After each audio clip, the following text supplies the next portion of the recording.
एक समय था जब मौत के देवता के हाथों में जिंदगियां छीनने वाली डार्क नाइट साइड आज पिछले 50 सालों से बिना किसी की नजर में आए गोदाम में धूल फांक रही थी। हर किसी को लगा कि ये बस एक मामूली सी दरांती है, लेकिन जब मेरी नजर पहली बार इस पर पड़ी तभी मैंने फैसला कर लिया था कि मैं इसे अपनी आत्मा का हथियार बनाऊंगा। क्लास के सभी बच्चों को लगा कि मेरा दिमाग खराब हो गया है, पर उन्हें क्या पता था कि जैसे ही मेरी फोर्जिंग पूरी होगी हर किसी को मौत के देवता की असली ताकत का एहसास हो जाएगा। और ये सब सिर्फ इसलिए हो पाया क्योंकि मैंने गॉड लेवल फोर्जिंग टैलेंट हासिल कर लिया था। इस टैलेंट से न सिर्फ अपग्रेड के 100% सफल होने की गारंटी थी, बल्कि ये एक्स्ट्रा टैलेंट स्किल्स भी पक्का जोड़ता था। फिलहाल अरीना के मंच पर मेरा मुकाबला एक कॉम्बैट टैलेंट वाले लड़के से हो रहा था। तभी अचानक आका एक भयंकर बवंडर मेरी तरफ आया और मैं जोर से मंच के नीचे जा गिरा। लिन फैंग, तू बहुत कमजोर है। एक कॉम्बैट क्लास और लाइफ क्लास की कोई तुलना ही नहीं है। मैंने अपने सामने खड़े लियू हुई की तरफ देखा। उसके पास एक रेयर कॉम्बैट क्लास थी, फायर डीमन, और मैं बस एक लाइफ क्लास वाला लोहार था। स्क्रीन पर लियू हुई की जीत का ऐलान होते ही नीचे खड़े बच्चे आपस में कानाफूसी करने लगे। लाइफ क्लास वाला एक लूजर खुद सामने से आकर अरीना में लड़ने की हिम्मत कर रहा था। ये तो खुद मार खाने वाली बात हुई ना। मैं उठा, अपने कपड़ों से धूल झाड़ी और गहरी सांस ली। मुझे लगा था कि अपनी जबरदस्त फाइटिंग स्किल्स के दम पर मैं शायद किसी कॉम्बैट क्लास वाले को टक्कर दे पाऊंगा, लेकिन मैंने सपने में भी नहीं सोचा था कि वो मुझे इस तरह बेदर्दी से हरा देगा। मैं बस यही सोच रहा था कि अब आगे क्या करना है। तभी टीचर सू रूम में दौड़ती हुई आई और मुझे दिलासा देते हुए बोली, मुझे पता है कि तुम्हारे लिए ये मान पाना थोड़ा मुश्किल है, लेकिन लाइफ क्लास और कॉम्बैट क्लास की कोई बराबरी नहीं है। पर अगर तुम अपने क्लास की खूबियों का सही से इस्तेमाल करो और जंग के मैदान में लड़ रहे योद्धाओं को अच्छे हथियार बनाकर दो तो भी तुम आगे चलकर बहुत नाम कमा सकते हो। मैं कुछ पल के लिए सोच में पड़ गया। इस दुनिया पर एक वीडियो गेम ने कब्जा कर लिया था। गेम के खतरनाक राक्षसों ने पूरी दुनिया में तबाही मचा रखी थी। गनीमत है कि इंसानों ने भी कई तरह की क्लास और ताकतें हासिल कर ली थी। बस इसी वजह से हम किसी तरह जिंदा बच पाए थे। मैंने थोड़ी देर सोचा और अचानक मुझे अपने लिए एक सही रास्ता मिल गया। टीचर, अगर मेरे हथियार अपग्रेड करने का सक्सेस रेट 100% हो और मैं उनमें रैंडम एक्स्ट्रा स्किल्स भी जोड़ सकूं, तो क्या तभी मैं कॉम्बैट क्लास से आगे नहीं जा सकता? ये सुनकर सू रूमी पल भर के लिए हैरान रह गई। फिर उन्होंने निराशा से अपना सिर हिलाया।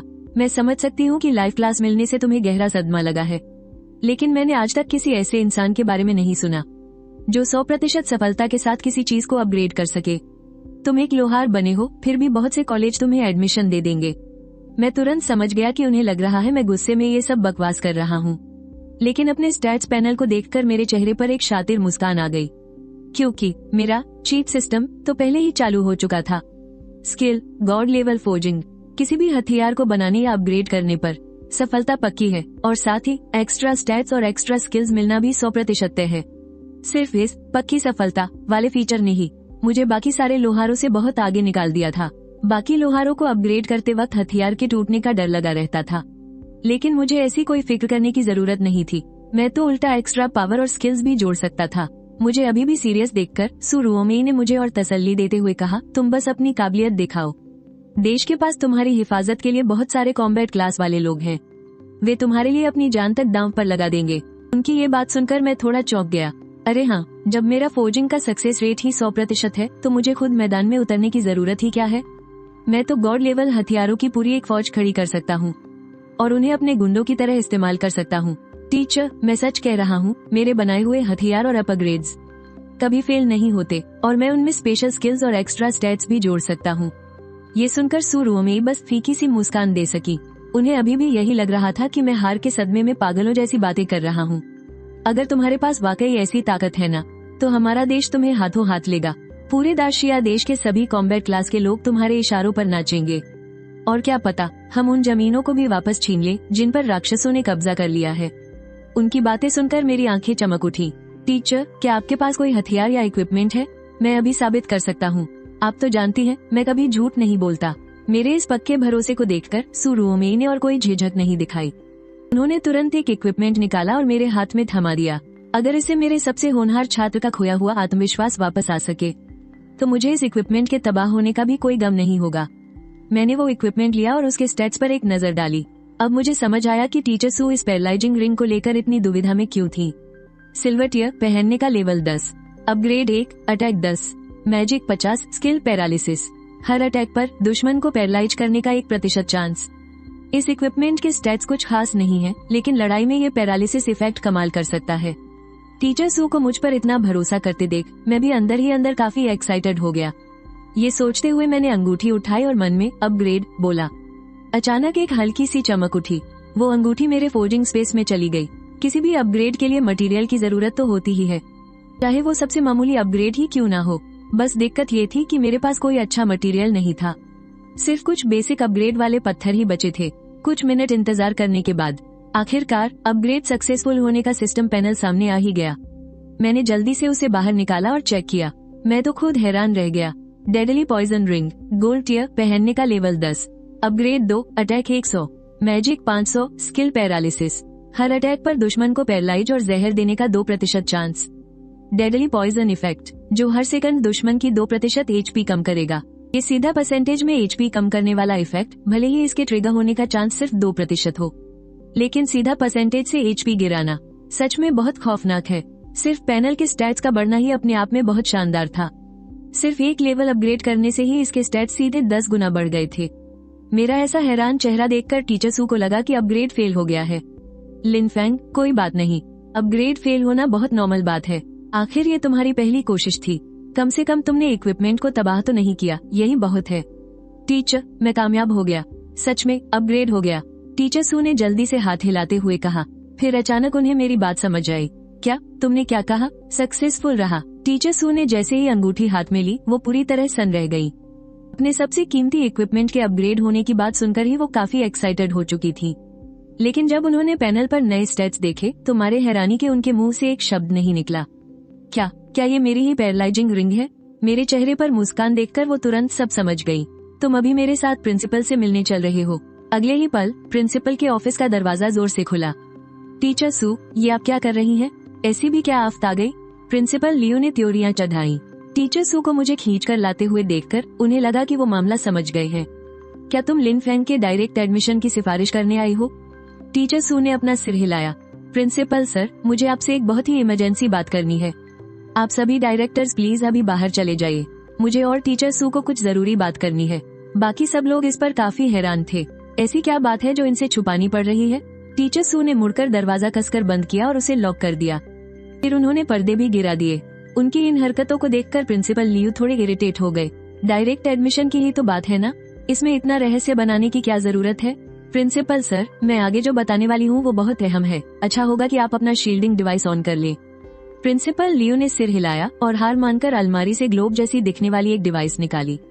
स्विच ऑन करते ही एक चमकदार रोशनी ने पूरे कमरे को अपनी गिरफ्त में ले लिया। टीचर सू ने सहमति में सिर हिलाया और फिर मेरी तरफ देखा। लिन फेंग, तुम खुद प्रिंसिपल सर को अपनी क्लास एबिलिटी के बारे में बताओ। प्रिंसिपल लियो ने कुछ ना समझते हुए मेरी तरफ देखा, लेकिन जब उन्होंने सुना कि मेरी एबिलिटी हर अपग्रेड को 100% सक्सेसफुल करने की है, तो प्रिंसिपल लियो के तो जैसे होश ही उड़ गए। वो अपनी कुर्सी से लगभग उछल पड़े। ये टैलेंट किसी दैवीय शक्ति से कम नहीं था। लिन फेंग और सू रुओमेई को शायद हथियार बनाने की नॉलेज हो, लेकिन प्रिंसिपल लियो को अच्छी तरह पता था कि फ्रंटलाइन पर हथियारों की कितनी भारी कमी है। नॉर्मल हथियार तो राक्षसों को मारकर भी भारी मात्रा में मिल सकते थे, लेकिन हाई लेवल के हथियार, खासकर वो जो बहुत ज्यादा अपग्रेड किए गए हों, उनकी मांग पूरी करना नामुमकिन था। और जब मैंने कहा कि अपग्रेड करने के बाद भी एक्स्ट्रा एबिलिटी और पावर जोड़ी जा सकती है, तो प्रिंसिपल लियो पूरी तरह से हैरान रह गए। तुम पक्का मजाक तो नहीं कर रहे? मैंने हाँ में सिर हिलाया। मैं आपको अभी करके दिखा सकता हूँ। प्रिंसिपल लियो ने बिना एक पल गंवाए आग उगलती एक जादुई छड़ी अपने हाथ में ले ली। उसे देखते ही पता चल रहा था कि वो बहुत हाई लेवल का कीमती हथियार है। फिर भी प्रिंसिपल लियो ने वो छड़ी मुझे थमा दी। क्या किसी भी हथियार को अपग्रेड किया जा सकता है? क्योंकि लोअर लेवल के हथियार बनाने वाले आमतौर पर हाई लेवल के हथियारों को अपग्रेड नहीं कर पाते। अगर ये नहीं हो सकता तो मेरे पास दूसरे हथियार भी हैं। मैंने ना में सिर हिलाया। मैं कोशिश कर सकता हूँ। सच कहूँ तो मुझे खुद भी नहीं पता था कि मेरी अपग्रेड करने की ताकत की लिमिट क्या है, क्योंकि स्किल के बारे में भी ऐसा कुछ नहीं लिखा था। मैंने छड़ी ली और उसका पैनल चेक किया। ब्लेजिंग स्टाफ, प्लेटिनम लेवल, इसे इस्तेमाल करने का level 25, upgrade level 6, skill flame seed, आग के सभी हमलों और स्किल्स का डैमेज 16 पॉइंट बढ़ जाएगा। मुझे चुपचाप खड़ा देख प्रिंसिपल लियो ने उलझन में पूछा, क्या हुआ? अपग्रेड क्यों नहीं कर रहे? मेरे पास अपग्रेड स्टोन और जरूरी सामान नहीं है।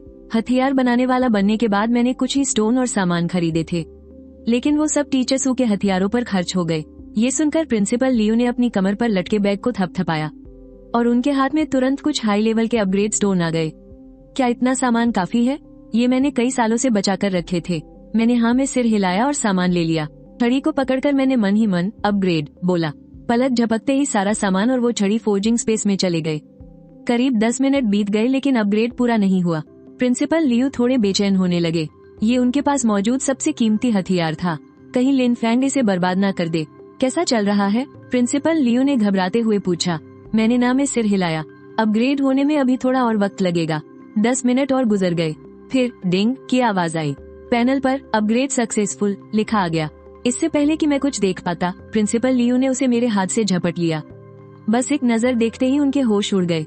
ऑरेकल स्टाफ, डायमंड लेवल, इस्तेमाल करने का level 25, upgrade level 7, magic power 2600, skill Hellfire seed, आग के सभी हमलों और स्किल्स का डैमेज 26 पॉइंट बढ़ जाएगा। नॉर्मल मैजिक शील्ड को आसानी से तोड़ सकता है। प्रिंसिपल लियू के हाथ कांप रहे थे। क्या ये सच में उनकी ही छड़ी थी?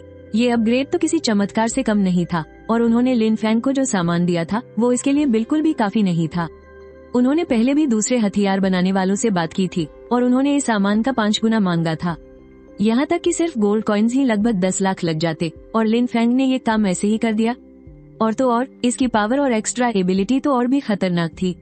नॉर्मल मैजिक शील्ड को तोड़ना, बाप रे। उन्होंने कांपते हाथों से फोन उठाया। कई बार नंबर मिलाने की कोशिश की, तब जाकर ध्यान आया कि जैमर तो बंद ही नहीं किया है। उसे बंद करने के बाद उन्होंने एडमिन ऑफिस में फोन मिलाया। अभी के अभी सबको खबर कर दो, सभी टीचर्स को मेरे ऑफिस में भेजो और सिक्योरिटी को बोल दो कि स्कूल में तुरंत हाई अलर्ट लगा दिया जाए। सारे बच्चे अपनी क्लास में वापस जाएं और बाकी सब लोग तुरंत अपनी अपनी जगह पर तैनात हो जाएं। पलक झपकते ही पूरे स्कूल में अफरा तफरी मच गई। स्कूल के मेन गेट बंद कर दिए गए। यहाँ तक कि मैजिक सर्कल भी एक्टिवेट कर दिया गया। कुछ और जरूरी फोन कॉल्स करने के बाद प्रिंसिपल लियू पलटे और तुरंत उनके चेहरे पर एक बड़ी सी मुस्कान आ गई। अरे लिन फैंग, देखो ना, मेरे पास एक और हथियार पड़ा है। क्या तुम एक बार और दिखा सकते हो? हम इसका वीडियो बनाकर शिक्षा मंत्रालय को भेज सकते हैं। मैंने भी बिना किसी परवाह के हाँ में सिर हिला दिया। लगता है कि मैंने जो रास्ता चुना है वो बिल्कुल सही है। टीचर और प्रिंसिपल दोनों ही इसे लेकर बहुत गंभीर थे। आधे घंटे बाद जियांगनान प्रांत के शिक्षा मंत्री को जब ये खबर मिली तो उन्होंने तुरंत आदेश दिया, सभी डायरेक्टर्स और उससे ऊपर के अधिकारियों को तुरंत मेरे ऑफिस में मीटिंग के लिए बुलाओ। जो आज नहीं आया उसे भविष्य में यहाँ आने की कोई जरूरत नहीं है। कुछ ही देर में शिक्षा मंत्रालय ने अपने सिग्नल जैमर भी चालू कर दिए। प्रांतीय शिक्षा मंत्री जियांग चुवान ने कहा, सबसे पहले आप सभी इस समझौते पर हस्ताक्षर करें। मीटिंग में आए किसी भी शख्स को नहीं पता था कि आखिर माजरा क्या है। समझौता पत्र हाथ में आते ही सब और भी ज्यादा हैरान रह गए। आखिर ऐसी क्या बात है जिसके लिए मंत्री जी को पवित्र दानव समझौता इस्तेमाल करना पड़ा? यह वो समझौता है जिसका उल्लंघन करने वालों को पवित्र दानव सजा देते हैं। निचले स्तर के लोगों को तो सीधा मौत के घाट उतार दिया जाता है। और इस समझौते की सिर्फ एक ही शर्त थी, आज की कोई भी बात किसी बाहरी इंसान को नहीं बताई जाएगी। सबने बिना हिचकिचाए तुरंत अपने हस्ताक्षर कर दिए। आधे घंटे बाद उन्हें एक वीडियो दिखाया गया। यह वीडियो लिन फैंग का अपनी कला दिखाने का था। उसी वक्त जियांग चुवान ने 2 कंगन निकाले। ये बाजार में मिलने वाले सबसे आम जादुई कंगन हैं। इनमें से एक को अपग्रेड नहीं किया गया है, जबकि दूसरा वाला अपग्रेड किया हुआ है। आप लोग खुद ही देख लीजिए। जादुई कंगन, ब्लैक आयरन स्तर, पहनने का स्तर 1, जादू 10, अंधा कर देने वाला कंगन, ब्रॉन्ज स्तर, पहनने का स्तर 1, जादू 50, स्किल अंधा करना, दुश्मनों पर किए गए हर हमले में 1% चांस है कि दुश्मन अंधा हो जाएगा। 50 की जादुई पावर सीधा लेवल 10 के हथियारों को टक्कर देती है और वो 1% अंधा करने वाला चांस तो सोने पे सुहागा है। जिसने भी इन दोनों कंगनों को अपने हाथ में लेकर देखा वो बस देखता ही रह गया। लिन फैंग के अपग्रेड किए गए हथियारों को अपनी आंखों से देखने के बाद ही उन्हें असल में एहसास हुआ कि उसका ये टैलेंट कितना खतरनाक है। तो क्या ये सब उसी लिन फैंग ने अपग्रेड किया है? एक बड़े अधिकारी ने हक्के बक्के रहकर पूछा। हाँ बिल्कुल, प्रिंसिपल लियू से बात करने पर हमें पता चला कि लिन फैंग ने ऐसे कई हथियारों को अपग्रेड किया है और हर एक हथियार की ताकत कई गुना बढ़ गई है। यानी कि अगर उसे जरूरत का सामान मिल जाए तो वो पूरी की पूरी सेना के लिए बेहतरीन हथियार तैयार कर सकता है। और सबसे बड़ी बात तो ये है कि वो अभी महज लेवल 1 का ही लोहार है। सोचो अगर उसका लेवल बढ़ गया तो उसके अपग्रेड करने की ताकत किस मुकाम तक पहुंच जाएगी। मुझे यकीन है कि यहाँ बैठे सभी लोग लिन फैंग की अहमियत समझ गए होंगे। मंत्री जियांग, आप ही बताइए, अब हमें क्या करना चाहिए? क्या हमें सीधा लिन फैंग को सेना में भेज देना चाहिए? जियांग चुवान ने ना में सिर हिलाया। अभी तक हमें लिन फैंग की असली हद नहीं पता है और उसे अभी और आगे बढ़ना है। सबसे अच्छा यही होगा कि हम उसे किसी अच्छी यूनिवर्सिटी में पढ़ने के लिए भेजें। इस दौरान वो देश के सबसे बड़े और ताकतवर लोगों के लिए हथियार बना सकता है। जियांग चुवान की बात सबको बिल्कुल सही लगी। ये नौजवान इंसानियत को दानवों पर जीत दिलाने की आखिरी उम्मीद हो सकता है। तो अब मैं पवित्र दानव यूनिवर्सिटी में लिन फेंग के दाखिले का इंतजाम करता हूँ। ये सुनकर एक उपमंत्री चौंक गया। लेकिन पवित्र दानव यूनिवर्सिटी तो लाइफस्टाइल प्रोफेशन वाले छात्रों को नहीं लेती ना, और उस बूढ़े खूसट को मनाना कोई बच्चों का खेल नहीं है। नियम तोड़ने के लिए ही तो बनते हैं। मैं खुद उसे सारी बात समझाकर ऊपर सरकार को रिपोर्ट भेजूंगा। शिक्षा मंत्रालय उसे इतना होनहार लड़का दे रहा है, अगर उसे नहीं चाहिए तो इसे लेने के लिए कतारें लगी हुई हैं। बाकी सबने एक दूसरे की तरफ देखा और आखिरकार हाँ में सिर हिला दिया। उनकी नजरों में लिन फेंग नाम का ये छात्र पूरे दाशिया देश का भविष्य बदलने की ताकत रखता था। कुछ घंटों बाद पवित्र दानव यूनिवर्सिटी के प्रिंसिपल ऑफिस में एक फोन आया। प्रिंसिपल शी यूनमिन ने फोन काटा और तीखी नजरों से खिड़की के बाहर देखने लगे। हम बहुत दिलचस्प, किसी को कुछ भी भनक न लगे। और तो और मेरे बनाए हुए पवित्र दानव समझौते का भी इस्तेमाल किया गया है। यहाँ तक कि पुनर्जन्म पत्थर जैसे अहम संसाधन भी उसे सबसे पहले दिए जा रहे हैं। ये लड़का कोई मामूली इंसान नहीं है। तो मुझे देखने दो कि तुम आखिर कितने खास हो। उस वक्त मुझे बिल्कुल भी अंदाजा नहीं था कि मेरी जरा सी ताकत दिखाने भर से ही देश के सबसे बड़े नेता हरकत में आ जाएंगे। मेरी ताकत देखने के बाद प्रिंसिपल लियो को भी पूरी बात की भनक नहीं लग पाई। उन्हें बस इतना पता था कि लिन फेंग का दाखिला तियानहाई शहर की सेक्रेट मैजिक यूनिवर्सिटी में हो गया है। उन्होंने ये खबर सू रुओमेई को बता दी। कल से लिन फेंग को स्कूल आने की जरूरत नहीं है, कल ही उसे तियानहाई शहर ले जाया जाएगा। अगले दिन स्कूल ने सबसे बेहतरीन कॉम्बैट स्कोर वाले पहले स्थान के विजेता का ऐलान किया, और वो कोई और नहीं बल्कि मुझसे भिड़ने वाला लियू हुई था। क्लास में लियू हुई बड़े ध्यान से कुछ बड़ी यूनिवर्सिटीज के ब्रोशर देख रहा था। स्कूल ने उसे ये मौके दिए थे। टॉप करने की वजह से उसे अपनी पसंद की यूनिवर्सिटी चुनने का पूरा हक था, लेकिन उसे इनमें से कोई भी पसंद नहीं आ रही थी। उसकी नजरें तो देश की सबसे टॉप यूनिवर्सिटीज पर टिकी थी, जिनमें से एक सेक्रेट मैजिक यूनिवर्सिटी भी थी। लियू हुई ने घमंड से मुस्कुराते हुए कहा, लिन फेंग का वक्त तो अब जा चुका है। अब शायद किसी बड़ी यूनिवर्सिटी में ही मुझे मेरे लेवल का कोई असली टक्कर देने वाला मिलेगा। तभी लियू हुई की नजर लिन फेंग की सीट पर पड़ी तो उसने देखा कि लिन फेंग आज आया ही नहीं है। अरे, लिन फेंग कहाँ रह गया? बाकी बच्चे भी आपस में खुसर फुसर करने लगे। मुझे तो लगता है वो डर के मारे नहीं आया। आखिर हमारा पुराना जीनियस अब सिर्फ एक मामूली लाइफस्टाइल क्लास वाला जो बनकर रह गया है। अब किस मुंह से क्लास में आएगा? क्लास में बातें चल ही रही थी कि तभी टीचर सू रुओमेई ने दरवाजा खटखटाया। उन्होंने सबको शांत रहने का इशारा किया क्योंकि क्लास मीटिंग शुरू होने वाली थी। उनके चेहरे पर एक बड़ी सी मुस्कान थी। आखिर इस साल उनकी क्लास में लियू हुई जैसा पूरे स्कूल का टॉपर जो था। बाकी कई बच्चों के नंबर भी काफी अच्छे आए थे, तो उन्हें पक्का यकीन था कि यूनिवर्सिटी में उनका एडमिशन आराम से हो जाएगा। लेकिन उनकी खुशी की सबसे बड़ी वजह तो लिन फेंग था, जिसके कारनामे ने शिक्षा मंत्रालय तक को हैरान करके रख दिया था। सू रुओमेई पोडियम पर आई और बोली, मेरे प्यारे बच्चों, स्कूल के इम्तिहान अब खत्म हो चुके हैं और स्कूल ने डायरेक्ट एडमिशन के कोटे भी बांट दिए हैं। अब आप सब अपनी पसंद के हिसाब से फैसला ले सकते हैं, और जो बच्चे यूनिवर्सिटी के एंट्रेंस एग्जाम की तैयारी कर रहे हैं वो भी ध्यान से सुने। कुछ यूनिवर्सिटीज के एग्जाम के लिए स्कूल से रिकमेंडेशन लेटर और फॉर्म भरना जरूरी होता है। आप लोग उसके लिए मेरे पास आकर नाम लिखवा सकते हैं, लेकिन उससे पहले मुझे आप सबको एक बहुत बड़ी खुशखबरी देनी है। हमारे स्कूल को सेक्रेट मैजिक यूनिवर्सिटी का डायरेक्ट एडमिशन कोटा मिल गया है। इस साल हमारा एक बच्चा सीधे सेक्रेट मैजिक यूनिवर्सिटी में जाएगा। ये बात सुनते ही पूरी क्लास खुशी से झूम उठी। सेक्रेट मैजिक यूनिवर्सिटी पूरे देश की टॉप 3 यूनिवर्सिटीज में से एक। इतने छोटे से शहर के स्कूल से वहाँ एडमिशन मिलना, वो भी सीधे डायरेक्ट कोटे से, ये तो कमाल हो गया। पल भर में ही सबकी नजरें लियू हुई पर टिक गयी। वाह लियू हुई, बहुत बहुत बधाई हो यार। वहाँ जाकर हम पुराने दोस्तों को भूल मत जाना। लियू हुई भी खुशी से फूला नहीं समाया और झट से अपनी सीट से खड़ा हो गया। अभी तक तो वो यही सोच रहा था कि सेक्रेट मैजिक यूनिवर्सिटी का एग्जाम कैसे पास करेगा। उसे क्या पता था कि स्कूल में ही डायरेक्ट कोटा मिल जाएगा।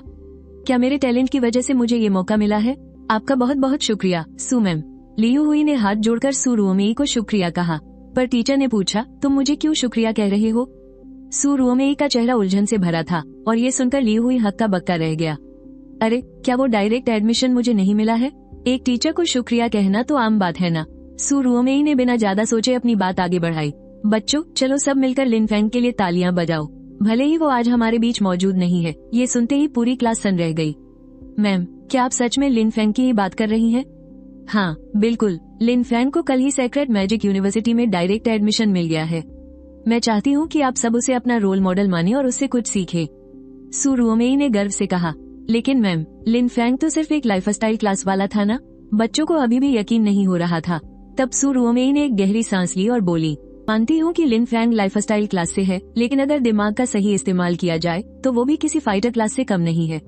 जरूर इसमें कोई बहुत बड़ा झोल है। अचानक लियो हुई गुस्से से चीख पड़ा।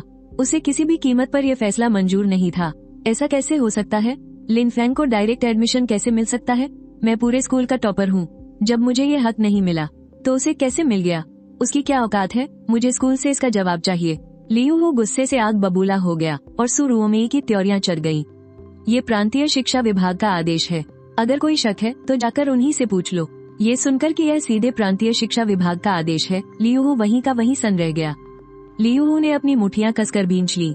लिन फैंग, मैं तुझे छोड़ूंगा नहीं। घर वापस आकर लियो हु पागलों की तरह ट्रेनिंग करने लगा। उसने अपनी सारी भड़ास जादुई लकड़ी के पुतले पर निकाल दी। अचानक ट्रेनिंग रूम का दरवाजा खुला। लियो हु ने पीछे मुड़कर देखा और हैरानी से बोला, पापा, आप इतनी जल्दी कैसे आ गए? आने वाले शख्स उसके पिता लियू झिजियान थे। शहर के शिक्षा ब्यूरो के डायरेक्टर होने के नाते लियू झिजियान अक्सर घर कम ही आते थे और जब आते भी थे तो नशे में धुत होते थे। घर आते ही वो सीधे सो जाते थे। लेकिन आज लियू झिजियान के चेहरे पर मुस्कान थी और उन्होंने अचानक प्यार से पूछा, बेटा, इन दिनों तुम्हारे एग्जाम कैसे चल रहे हैं? लियू हु का चेहरा एकदम बुझ गया। शिक्षा ब्यूरो में काम करने वाले पिता को अपने ही बेटे के एग्जाम के बारे में कुछ पता ही नहीं था। लियू हु ने बेरुखी से जवाब दिया, बस किसी तरह पूरे स्कूल में फर्स्ट आ गया हूँ। लियू झिजियान हैरान रह गए। उन्होंने सच में कभी अपने बेटे पर ध्यान ही नहीं दिया था, लेकिन उन्हें इतना पता था कि उनके बेटे ने एक स्पेशल क्लास अवेकन की है, तो उन्हें लगा था कि उनका बेटा किसी भी हाल में बुरा तो नहीं करेगा। ऊपर से वो खुद शिक्षा ब्यूरो में थे, तो अपने बेटे का दाखिला किसी भी अच्छे स्कूल में आसानी से करवा सकते थे। और अब जब बेटा पूरे स्कूल में फर्स्ट आया है तो शायद वो उसे शहर की सबसे बेहतरीन यूनिवर्सिटीज में भेज सकते थे। क्या बात है, मेरा बेटा बड़ी आसानी से स्कूल में फर्स्ट आ गया। लेकिन एक मिनट, मुझे याद है तुम्हारे स्कूल में हाल ही में एक जीनियस सामने आया है। सुना है वो हमारे शहर का सबसे ताकतवर स्टूडेंट है। लियू झिजियान थोड़े उलझन में थे। लियू हु और भी ज्यादा कंफ्यूज हो गया। वो तो पूरे स्कूल में फर्स्ट था, उससे बड़ा जीनियस और कौन हो सकता है? लियू झिजियान ने पूछा, क्या तुम लिन फैंग नाम के किसी लड़के को जानते हो? लिन फैंग का नाम सुनते ही लियू हु के माथे पर सिलवटें पड़ गईं। वही है वो जीनियस जिसके बारे में आप बात कर रहे हैं? लियू झिजियान ने ऐसे सिर हिलाया जैसे ये तो सबको पता हो। उसे तो सीधे प्रांतीय शिक्षा ब्यूरो ने चुना है। उसे सीक्रेट मैजिक एकेडमी में डायरेक्ट एडमिशन मिला है। बेटा, तुम्हें ये मौका हाथ से जाने नहीं देना चाहिए। अगर तुम उसे जानते हो तो अभी से उससे अच्छी दोस्ती कर लो। भविष्य में शायद तुम्हें उसकी मदद की जरूरत पड़े। लियू हु ने नफरत से मुंह बनाते हुए कहा, वो तो बस एक लाइफस्टाइल क्लास वाला है, एक मामूली लोहार। आपने कभी किसी ऐसे जीनियस के बारे में सुना है जिसे लोहार की क्लास मिली हो? क्या सच में? लियू झिजियान अभी भी उलझन में थे। तो फिर वो सीक्रेट मैजिक एकेडमी में कैसे जा सकता है? मुझे तो पक्का यकीन है कि इसके पीछे कोई बहुत बड़ा घोटाला है। मैं अपनी काबिलियत के दम पर पूरी शान से सीक्रेट मैजिक एकेडमी में दाखिला लूंगा। लियू हु को अभी भी यकीन नहीं था कि लिन फैंग कोई जीनियस है। उसकी नजरों में एक लोहार सिर्फ एक लोहार होता है। उसकी तुलना कभी भी किसी कॉम्बैट क्लास वाले से नहीं की जा सकती। लेकिन शिक्षा ब्यूरो में होने के नाते लियू झिजियान को अच्छे से पता था कि अवेकनेस का एंट्रेंस एग्जाम कितना सख्त होता है। जिस लड़के ने पूरे प्रांतीय शिक्षा ब्यूरो का ध्यान खींचा है वो लिन फैंग कोई मामूली लड़का नहीं हो सकता। इसलिए लियू झिजियान ने जल्दी से कहा, बेटा, तुम उस लिन फैंग से मुकाबला करने की सोचना भी मत। अगर उसे जानते हो तो बस उसे अपनी अच्छी बनाकर रखो। आगे चलकर वो तुम्हारे बहुत काम आ सकता है। लियू हु ने बेमन से सिर हिला दिया, लेकिन अंदर ही अंदर वो गुस्से से खौल रहा था। जीनियस लिन फैंग, मैं पूरी दुनिया के सामने तुम्हारी असलियत खोलकर रख दूंगा। अगले दिन घर पर बैठे लिन फैंग को एक मैसेज मिला कि उसे कल लिंजियांग शहर के डंजन के पास आना है। जल्द ही लिन फैंग डंजन के गेट पर पहुंच गया। वो डंजन के गेट से अंदर बाहर आते लोगों को बड़ी उत्सुकता से देख रहा था। वो मन ही मन सोच रहा था कि आज प्रिंसिपल लियू ने उसे यहाँ क्यों बुलाया है। क्या वो खुद उसे डंजन क्लियर करवाने ले जा रहे हैं? लेकिन लिन फैंग ने सपने में भी नहीं सोचा था कि वहाँ आने वाले प्रिंसिपल लियू नहीं थे, बल्कि उसकी जानी मानी टीचर मिस सू थी। लिन फैंग थोड़ा उलझन में था, लेकिन सू रुओमेई बहुत उत्साहित लग रही थी। डंजन के दरवाजे को देखकर वो पुरानी यादों में खो गई। जब से वो टीचर बनी थी, न जाने कितने साल बीत गए थे जब से उसने किसी डंजन में कदम रखा था। मैं यहाँ तुम्हें लेवल अप कराने आई हूँ, सू रुओमेई ने मुस्कुराते हुए कहा। वैसे सू टीचर बहुत खूबसूरत है, बस स्कूल में उन्हें सख्त दिखना पड़ता है। वो हमेशा फॉर्मल कपड़ों में रहती हैं, लेकिन इस वक्त लिन फैंग को उनमें कुछ अलग ही बात नजर आई। सू टीचर ने आम कपड़ों के बजाय अपने क्लास का कॉम्बैट गियर पहना हुआ था। टीचर, आप तो काफी अमीर निकली। इस गियर की कीमत तो बहुत ज्यादा होगी ना? लिन फैंग ने हैरानी से पूछा। ये सब तुम्हारी बदौलत है, ऊपर वालों ने दिया है। सू रुओमेई ने लिन फैंग की ओर देखते हुए गहरी सांस ली। उस दिन सीक्रेट सर्विस वाले उसके पास आए थे। जब उन्होंने पैरालाइसिस रिंग का असर देखा तो अचानक उनके चेहरे का रंग बदल गया। फिर उन्होंने कहा कि वो मुआवजे के तौर पर उसे और गियर देंगे। उसके बाद उन्होंने लिन फैंग के साथ उसके रिश्ते के बारे में पूछा। ऐसा लग रहा था कि वो चाहते थे कि मैं उसे लेवल अप कराऊं, और उसी वजह से मुझे ये पूरा सेट मिला है, पूरा का पूरा गोल्ड लेवल का। ये तो बहुत बढ़िया है। लिन फैंग को पहले से ही अंदाजा था कि कोई उसे लेवल अप कराने में मदद करेगा। अगर कोई अजनबी होता तो बहुत बोरिंग हो जाता। शुक्र है कि ये सू टीचर हैं जिन्हें वो अच्छे से जानता है। रास्ते भर लेवल अप करते हुए बातचीत भी हो जाएगी। 5 घंटे बाद सू टीचर ने आयरन बैक वुल्फ के शरीर से अपनी तांग तलवार बाहर निकाली। भेड़िए के शरीर से हल्की सी रोशनी निकली। लिन फैंग और सू टीचर दोनों के ऊपर एक्सपी मिलने का निशान चमक उठा। ये 10वें लेवल का वुल्फ डंजन था जहां भेड़िए झुंड में हमला करते थे, और सू टीचर के हाथ में मौजूद गोल्ड लेवल की तांग तलवार के किनारे पहले ही चटक चुके थे। ये गोल्ड लेवल का गियर इतना कमजोर क्यों है? सू टीचर थोड़ी निराश थी। सच में हथियार बहुत जल्दी खराब होते हैं, वरना फ्रंटलाइन पर गियर की इतनी कमी नहीं होती। फिर भी पूरे 10वें लेवल के डंजन को पार करने के बाद इस तलवार का सिर्फ चटकना ही बड़ी बात थी। सू टीचर, आप स्कूल में इतनी शांत रहती हैं। मुझे लगा था कि आप कोई मेज या हिला होंगी। मैंने कभी नहीं सोचा था कि आप एक योद्धा हैं। सू रुओमेई ने हल्की सी मुस्कान के साथ तलवार से खून साफ किया। उसका अंदाज किसी निडर योद्धा जैसा था। मेरी क्लास एक रेयर क्लास है, फिनिशर। मेरी ताकत तलवार का डैमेज और अपनी फुर्ती बढ़ाना है, लेकिन इस क्लास में सिर्फ अच्छे गियर ही नहीं बल्कि कड़ी फिजिकल ट्रेनिंग भी चाहिए। पर घर वाले कहते थे कि एक लड़की को युद्ध के मैदान में नहीं जाना चाहिए, इसलिए 15वें लेवल के बाद मैंने इसे छोड़ दिया। लिन फैंग को यकीन नहीं हुआ कि टीचर की क्लास इतनी रेयर थी। उसने अपने लेवल की तरफ देखा। 5 घंटे में वो सिर्फ 3रे लेवल तक ही पहुंच पाया था। लेवल बढ़ाना उतना आसान नहीं था जितना उसने सोचा था। तभी सू टीचर ने कहा, आज के लिए बस इतना ही, कल फिर से आएंगे। इन दिनों शायद ऊपर वालों के पास कुछ काम है। उन्होंने मुझसे कहा है कि पहले मैं तुम्हें 10वें लेवल तक पहुंचाऊं, फिर तुम्हें सेंट मैजिक यूनिवर्सिटी भेजें। इससे तुम सुरक्षित रहोगे। समय तेजी से बीतता गया। 7 दिन बाद डंजन के अंदर लिन फैंग अपने लेवल और स्टेट्स पैनल को देख रहा था। वह 9वें लेवल पर पहुंच चुका था, लेकिन पैनल में सिर्फ उसके स्टेट्स ही बड़े थे। ऐसा लग रहा था कि असली बदलाव 10वें लेवल पर ही आएगा। बस थोड़ा सा और। लिन फैंग बहुत खुश था। कल उसे पता चल जाएगा कि 10वें लेवल पर कौन सा नया स्किल मिलता है। लड़ाई खत्म करने के बाद वे दोनों डंजन के मुख्य हॉल में वापस आ गए, लेकिन इत्तेफाक से लिन फैंग और सू टीचर के बाहर आते ही उनकी मुलाकात एक जान पहचान वाले से हो गई। रे लिन फैंग, सू टीचर, आप लोग यहाँ कैसे? लियू हुई ने हैरानी से पूछा। सू टीचर मुस्कुराते हुए उसके पास गई। मैं लिन फैंग का लेवल अप करवा रही हूँ। उसे सीधे सेंट मैजिक यूनिवर्सिटी में दाखिला मिला है, तो जाहिर है कि उस पर ज्यादा ध्यान देना पड़ेगा। लेकिन लियू हुई को बिल्कुल यकीन नहीं हुआ। सब जानते हैं कि किसी टीचर का स्टूडेंट को लेवल अप करवाना शिक्षा मंत्रालय के सख्त नियमों के खिलाफ है। फिर भी मिस सू खुलेआम ये सब कर रही थी, और जो बात उसे सबसे ज्यादा चुभ रही थी वो ये थी कि मिस सू उसे अपने साथ क्यों नहीं ले गई, जबकि पूरे स्कूल में नंबर 1 तो वो है। मिस सू ने भी इस बारे में कुछ ज्यादा नहीं बताया, क्योंकि एक सीक्रेट एग्रीमेंट साइन करने की वजह से वो भी ज्यादा कुछ नहीं बता सकती थी। ठीक है लियू, अब तुम जाओ। और लिन फैंग, कल शायद तुम लेवल 10 तक पहुंच जाओगे। लिन फैंग लेवल 10 पर पहुंचने वाला है? ये सुनकर लियू हुई तो सन रह गया। जरा सोचो, उसने 1 लाख रुपए खर्च किए थे ताकि उसके साथ खड़ा ये लेवल 15 का वॉरियर उसे लेवल अप करवा सके, और 1 हफ्ते की कड़ी मेहनत के बाद भी वो सिर्फ लेवल 4 तक ही पहुंच पाया था। आखिर उस लिन फैंग में ऐसा क्या खास है जो मिस सू खुद उसे लेवल अप करवा रही हैं, और वो भी इतनी जल्दी? आखिर क्यों? लियू हुई ने गुस्से से अपनी मुठ्ठियां भींच ली और लिन फैंग को घूरने लगा। लिन फैंग ने बस यूं ही सिर हिलाकर लियू हुई की तरफ देखा। सच तो ये था कि वो लियू को ठीक से जानता भी नहीं था।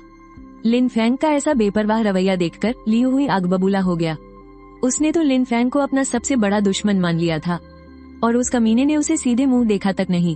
उन दोनों के वहां से जाने के बाद लियू हुई ने तुरंत अपना फोन निकाला और एक नंबर डायल किया। मुझे शिकायत दर्ज करानी है। मिस सू रुओमेई एक स्टूडेंट को लेवल अप करवा रही हैं, और उस स्टूडेंट का नाम है लिन फैंग।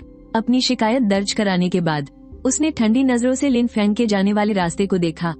अगर ऊपर वालों ने जांच की और ये सच निकला तो पूरी उम्मीद है कि लिन फैंग का सेंट मैजिक यूनिवर्सिटी का एडमिशन कैंसिल हो जाएगा, और शायद उसकी जगह मुझे मिल जाए। जलन में अंधे हो चुके लियू हुई के चेहरे पर एक कुटिल मुस्कान आ गई, लेकिन उसकी ये मुस्कान ज्यादा देर नहीं टिक पाई, क्योंकि तभी उसके फोन पर एक रिप्लाई आया।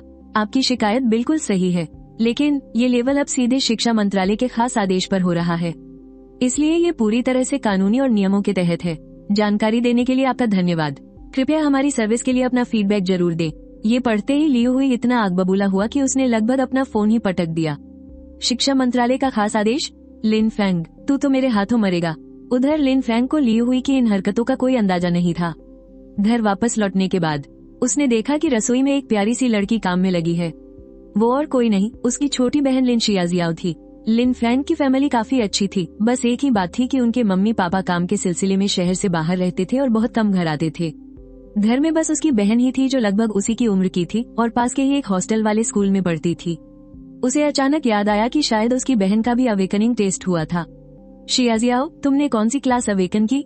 उसकी बहन ने मुड़कर एक प्यारी सी मुस्कान दी और कहा, भैया फाइनली आपने पूछ ही लिया, मैंने एक रेयर कॉम्बैट क्लास अवेकन की है, वेपन मास्टर। ये सुनकर लिन फैंग हैरान रह गया।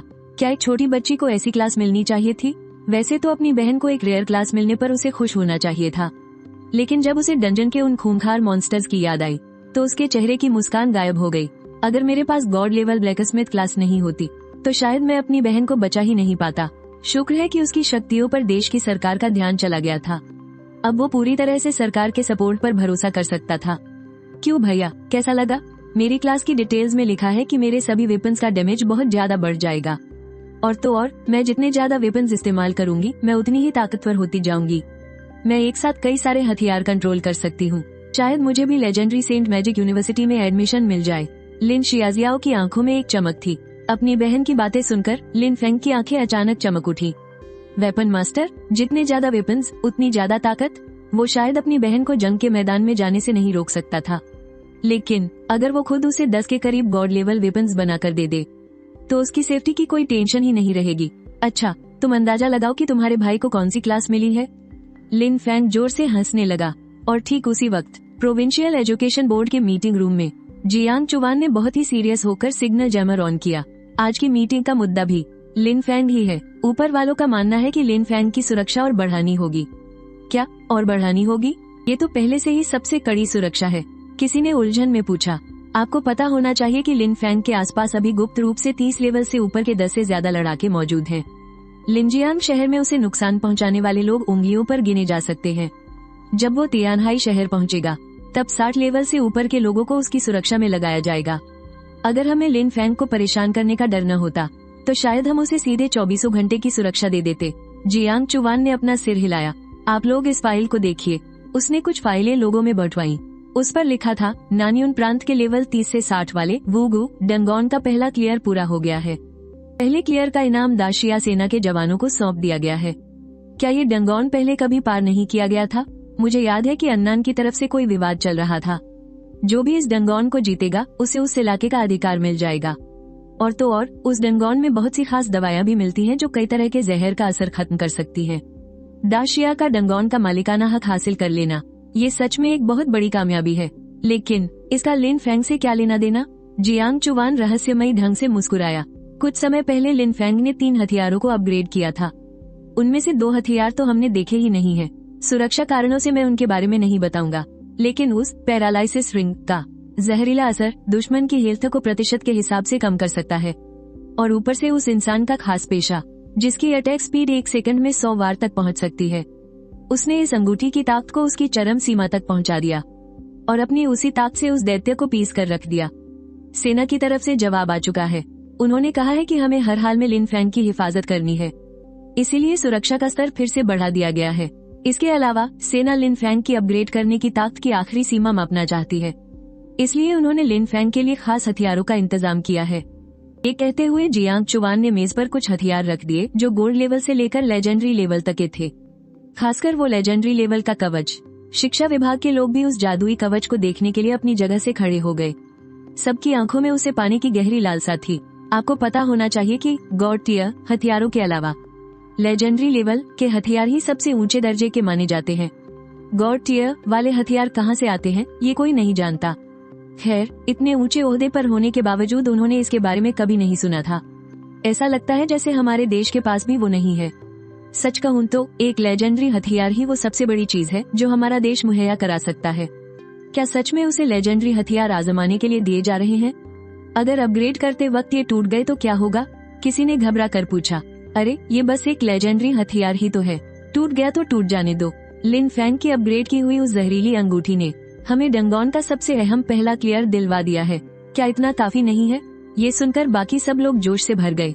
बस एक हथियार ने डंगोन का पहला क्लियर मुमकिन कर दिया, और तो और उसके बदले में एक लेजेंडरी हथियार भी मिल गया। यहाँ तक बात पहुँचते ही सब लोग शांत हो गए। जहाँ तक अपग्रेड करने वाले सामान की बात है, मैंने सुना है कि जब लिन फैंग ने उन 3 हथियारों को अपग्रेड किया था तो उसने बिल्कुल आम पत्थरों और साधारण चीजों का इस्तेमाल किया था।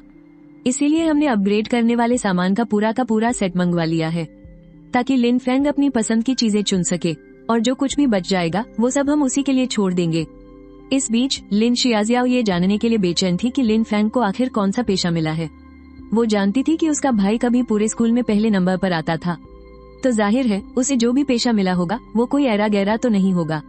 लोहार, लिन फैंग ने बड़ी बेपरवाही से कहा। लोहार का नाम सुनते ही लिन शियाजियाओ सन रह गई। लोहार कैसे हो सकता है, और ऊपर से उसका भाई इतनी खुशी से मुस्कुरा रहा था। लिन शियाजियाओ ने एक गहरी सांस ली। शुक्र है कि उसे खुद एक खास लड़ाकू पेशा मिल गया था। शायद अब वही अपने भाई की हिफाजत कर पाएगी। भैया, अब से मैं तुम्हारी रक्षा करूंगी। अगर बाहर कोई तुम्हें तंग करे तो मैं चुन चुन कर बदला लूंगी। ये तो एकदम उल्टी गंगा बह रही थी। क्या तुम्हारे इस बड़े भाई को सच में तुम्हारी सुरक्षा की जरूरत है? लिन फैंग ने भी अब और राज नहीं छुपाए। लिन फैंग ने अपनी बहन को अपनी असली ताकत के बारे में सब कुछ बता दिया। क्या ये वाकई इतना ताकतवर है? लेकिन हैरानी की बात तो ये थी कि लिन शियाजियाओ ने अचानक पूछा, क्या तुम्हें लगता है कि ये ताकतवर नहीं है? लिन फैंग तो एकदम सन रह गया। उसे पता था कि अपनी ताकत के बारे में बताने के बाद उसे सीधे सरकार से सुरक्षा मिल गई थी। उन्हें अच्छे से पता था कि उसकी यह ताकत ग्रेट शिया के लिए क्या कमाल कर सकती है। और एक लिन शियाजियाओ थी जो बस यही पूछती रही, इसका फायदा ही क्या है? क्या तुम इससे लड़ सकते हो? ये सुनकर तो लिन फैंग का जैसे सिर ही चकरा गया। इस बात ने उसकी सबसे कमजोर नस पर वार किया था। उसकी गॉड लेवल लोहारगिरी फॉर्जिंग कमाल की तो थी, लेकिन वो बिल्कुल भी लड़ नहीं सकता था। लिन शियाजियाओ ने प्यार से लिन फैंग के सिर पर हाथ फेरा। इसीलिए तो कह रही हूँ, आज के बाद से तेरी हिफाजत तेरी ये बहन करेगी। तू बस मेरे साथ रह, गारंटी देती हूँ कि तुझे लेवल 10 तक पहुँचा दूंगी। लिन फैंग बोला, लगता है 3 दिन से तेरी पिटाई नहीं हुई है न? तू तो कुछ ज्यादा ही हवा में उड़ रही है। ये कहकर लिन फैंग ने शियाजियाओ को कॉलर से उठा लिया। माना कि शियाजियाओ एक फाइटर क्लास से थी, लेकिन उसकी शक्तियाँ अभी अभी जागी थी और वो सिर्फ लेवल 1 पर थी, जबकि वो खुद लेवल 9 पर था। उसके बुनियादी आंकड़े अभी भी शियाजियाओ से बहुत ज्यादा थे। शियाजियाओ की अच्छे से खबर लेने के बाद लिन फैंग ने एक लंबी आह भरी। भले ही उसकी शक्तियाँ गजब की थी, लेकिन उसका खुद न लड़ पाना सच में उसे अंदर ही अंदर बहुत चुभता था। शायद लेवल 10 पर पहुंचने के बाद मैं लड़ पाऊं, उसने सोचा। और अगर ऐसा नहीं हुआ तो मैं खुद ही अपने सारे हथियारों को अपग्रेड कर लूंगा। अगर मेरे हथियारों की ताकत और काम करने का तरीका दमदार हुआ तो एक क्राफ्टिंग क्लास वाला भी किसी फाइटर क्लास को धूल चटा सकता है। अगले दिन लिन फैंग हमेशा की तरह डंजन में ट्रेनिंग करने गया, और जब वो डंजन से बाहर निकला तो उसने देखा कि उसका लेवल 10 हो चुका है। हालांकि उसके स्टेटस में कुछ खास बदलाव नहीं आया था, बस उसके लेवल के आगे एडवांसमेंट पेंडिंग लिखा आ रहा था। इसका मतलब था कि उसे अब एक ऊंचे दर्जे का लोहार बनने के लिए अपग्रेड करना होगा। और सबसे बड़ी बात तो ये थी कि लोहारों को ब्लूप्रिंट्स मिलते थे। हर लोहार को हर 10वें लेवल के एडवांसमेंट पर ब्लूप्रिंट्स का एक पूरा सेट मिलता था, जिससे वो खास हथियार और कवच बना सकते थे। इन ब्लूप्रिंट्स का लेवल पूरी तरह से किस्मत पर निर्भर करता था। हो सकता है कि किसी को एक आम ब्लैक आयरन ब्लूप्रिंट मिल जाए, या फिर कोई लेजेंडरी किंग टियर ब्लूप्रिंट। लिन फैंग की तो जैसे धड़कनें ही तेज हो गई थी। मेरा पहला ब्लूप्रिंट आखिर कैसा होगा, उसने सोचा। वहीं पास खड़े टीचर सू भी लिन फैंग को देखकर बहुत गर्व महसूस कर रहे थे। सिर्फ 10 दिनों के अंदर ही उसने लेवल 10 पार कर लिया था। अमीर घरानों के बच्चे जिन्हें उनके परिवार वाले ट्रेनिंग दिलाते हैं, वो भी बमुश्किल ही इतनी तेजी से लेवल अप कर पाते हैं। टीचर सू ने कहा, चलो अब प्रिंसिपल से मिलने चलते हैं। लेवल 10 पर पहुंचने के बाद अब तुम्हें सेंट मैजिक एकेडमी जाने की तैयारी करनी चाहिए। और हाँ, एडवांसमेंट के लिए तुम्हें कुछ खास चीजों की भी जरूरत पड़ेगी। देखते हैं कि प्रिंसिपल ने तुम्हारे लिए क्या इंतजाम किया है। लिन फैंग ने सहमति में सिर हिला दिया। आखिर एडवांसमेंट के लिए सिर्फ लेवल 10 पर पहुंचना ही काफी नहीं था, बल्कि उससे जुड़ी एडवांस विद्याएं सीखना भी जरूरी था। जब वे प्रिंसिपल के ऑफिस पहुंचे तो प्रिंसिपल लियो पहले से ही उनका बेसब्री से इंतजार कर रहे थे। वाह, इतनी जल्दी लेवल 10! तुम्हारे एडवांसमेंट के लिए जिन चीजों की जरूरत है वो सब मैंने तैयार कर रखी है। प्रिंसिपल लियो ने अपनी स्टोरेज रिंग पर हाथ फेरा और पल भर में ही मेज पर ढेर सारी सामग्री और हथियार प्रकट हो गए। लिन फैंग तो हैरान ही रह गया। उसे याद था कि पहले प्रिंसिपल लियो अपनी कमर पर एक स्टोरेज बैग बांधा करते थे। ये अचानक से रिंग में कैसे बदल गया? एक भद्दे से बैग की तुलना में स्टोरेज रिंग देखने में भी शानदार लगती थी और इस्तेमाल में भी आसान थी। और तो और इसकी स्टोरेज क्षमता के कारण एक स्टोरेज रिंग की कीमत किसी स्टोरेज बैग से 10 गुना ज्यादा होती थी। आम इंसान तो इसे खरीदने का सपना भी नहीं देख सकता था। यहाँ तक कि खुद प्रिंसिपल लियू भी पहले एक साधारण स्टोरेज बैग ही इस्तेमाल करते थे। तो अब अचानक से उनके पास रिंग खरीदने के पैसे कहाँ से आ गए? लिन फैंग को इस तरह घूरते देख प्रिंसिपल लियू ने झेपते हुए 2 बार खांसा। अरे, इस रिंग के लिए तो मुझे तुम्हारा शुक्रिया अदा करना चाहिए, लिन फैंग। ऊपर बैठे अधिकारियों ने हमारे स्कूल के शानदार प्रदर्शन की काफी तारीफ की है और ये रिंग मुझे उसी के इनाम में मिली है। और हाँ, तुम्हारे लिए भी एक सरप्राइज है। लिन फैंग हक्का बक्का रह गया। एक स्टोरेज रिंग की कीमत कम से कम 1 करोड़ रुपए से ऊपर होती है और इसके अंदर जितनी जगह होती है कीमत उतनी ही बढ़ती जाती है। तभी उसने देखा कि प्रिंसिपल लियू ने अपनी स्टोरेज रिंग में से एक बेहद खूबसूरत सी रिंग निकाली। सरकार की तरफ से तुम्हारे लिए जो भी इनाम आया है वो सब इस रिंग के अंदर है। बाकी की सारी सामग्री तुम्हारे एडवांसमेंट के काम आएगी और जो हथियार हैं उन्हें तुम खुद इस्तेमाल कर सकते हो। लिन फैंग ने उत्सुकता से उस रिंग को उठाया। जैसे ही उसने अंदर झांका, बाप रे, उसके अंदर तो एक बास्केटबॉल कोर्ट जितनी विशाल जगह थी। इस रिंग की कीमत तो कम से कम 10 करोड़ होगी। हमारी सरकार भी कितनी दरियादिल है। लिन फैंग ने देखा कि स्टोरेज रिंग की बाकी जगह तो बिल्कुल खाली थी, लेकिन एक कोने में एक अजीब सा प्राचीन दिखने वाला पत्थर रखा था। उस पर कोई भी जादुई ऊर्जा नहीं थी। लिन फैंग ने उसे बाहर निकाला और वो एक बार फिर से हैरान रह गया। रिवाइवल स्टोन, जब इसे रखने वाले की मौत हो जाती है तो ये उसे तय किए गए एंकर पॉइंट पर फिर से जिंदा कर देता है, लेकिन ये गॉड लेवल से ऊपर के लोगों पर काम नहीं करता। लिन फैंग ने सपने में भी नहीं सोचा था कि देश के पास इतनी ताकतवर चीज भी हो सकती है। सीधा पुनर्जीवन, और वो भी एंकर पॉइंट के साथ। हालांकि लिन फैंग को ये नहीं पता था कि उसका रिवाइवल एंकर पॉइंट कहाँ सेट किया गया है। उस पत्थर में एंकर पॉइंट पहले से ही एक्टिवेट था। लिन फैंग को लगा कि शायद देश ने पहले ही उसके लिए कोई सुरक्षित जगह सेट कर दी होगी। अगर वो जिंदा हुआ तो पक्का किसी बेहद सुरक्षित जगह पर ही होगा। ये सोचकर लिन फैंग ने बिल्कुल भी झिझक नहीं दिखाई। उसने पत्थर को कसकर पकड़ा और मन ही मन उसे खुद से बाइंड कर लिया। फिर उसने उस रिवाइवल स्टोन को अपनी जादुई अंगूठी में डाल दिया। इसके बाद उसकी नजर अपने सामने रखे मटेरियल्स और हथियारों पर गई। वो जल्द से जल्द लेवल अप करना चाहता था, लेकिन सामने रखे इन गियर्स को देखकर उसका मन किया कि वो चेक करे कि देश ने उसे और क्या क्या दिया है।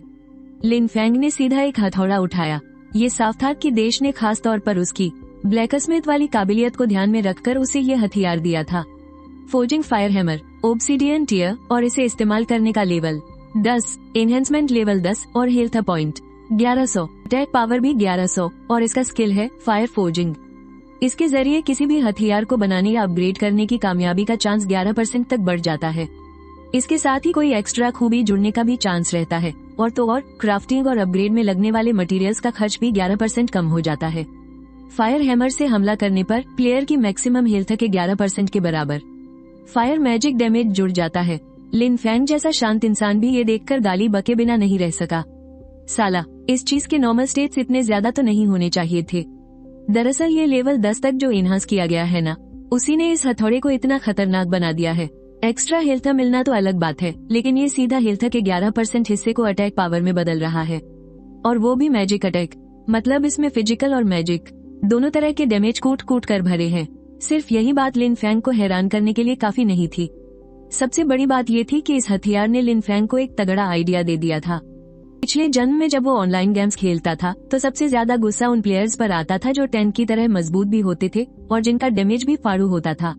देश ने उसे ये हथियार दिया है तो जाहिर सी बात है कि उन्होंने उससे किसी बड़े हमले की उम्मीद नहीं की होगी।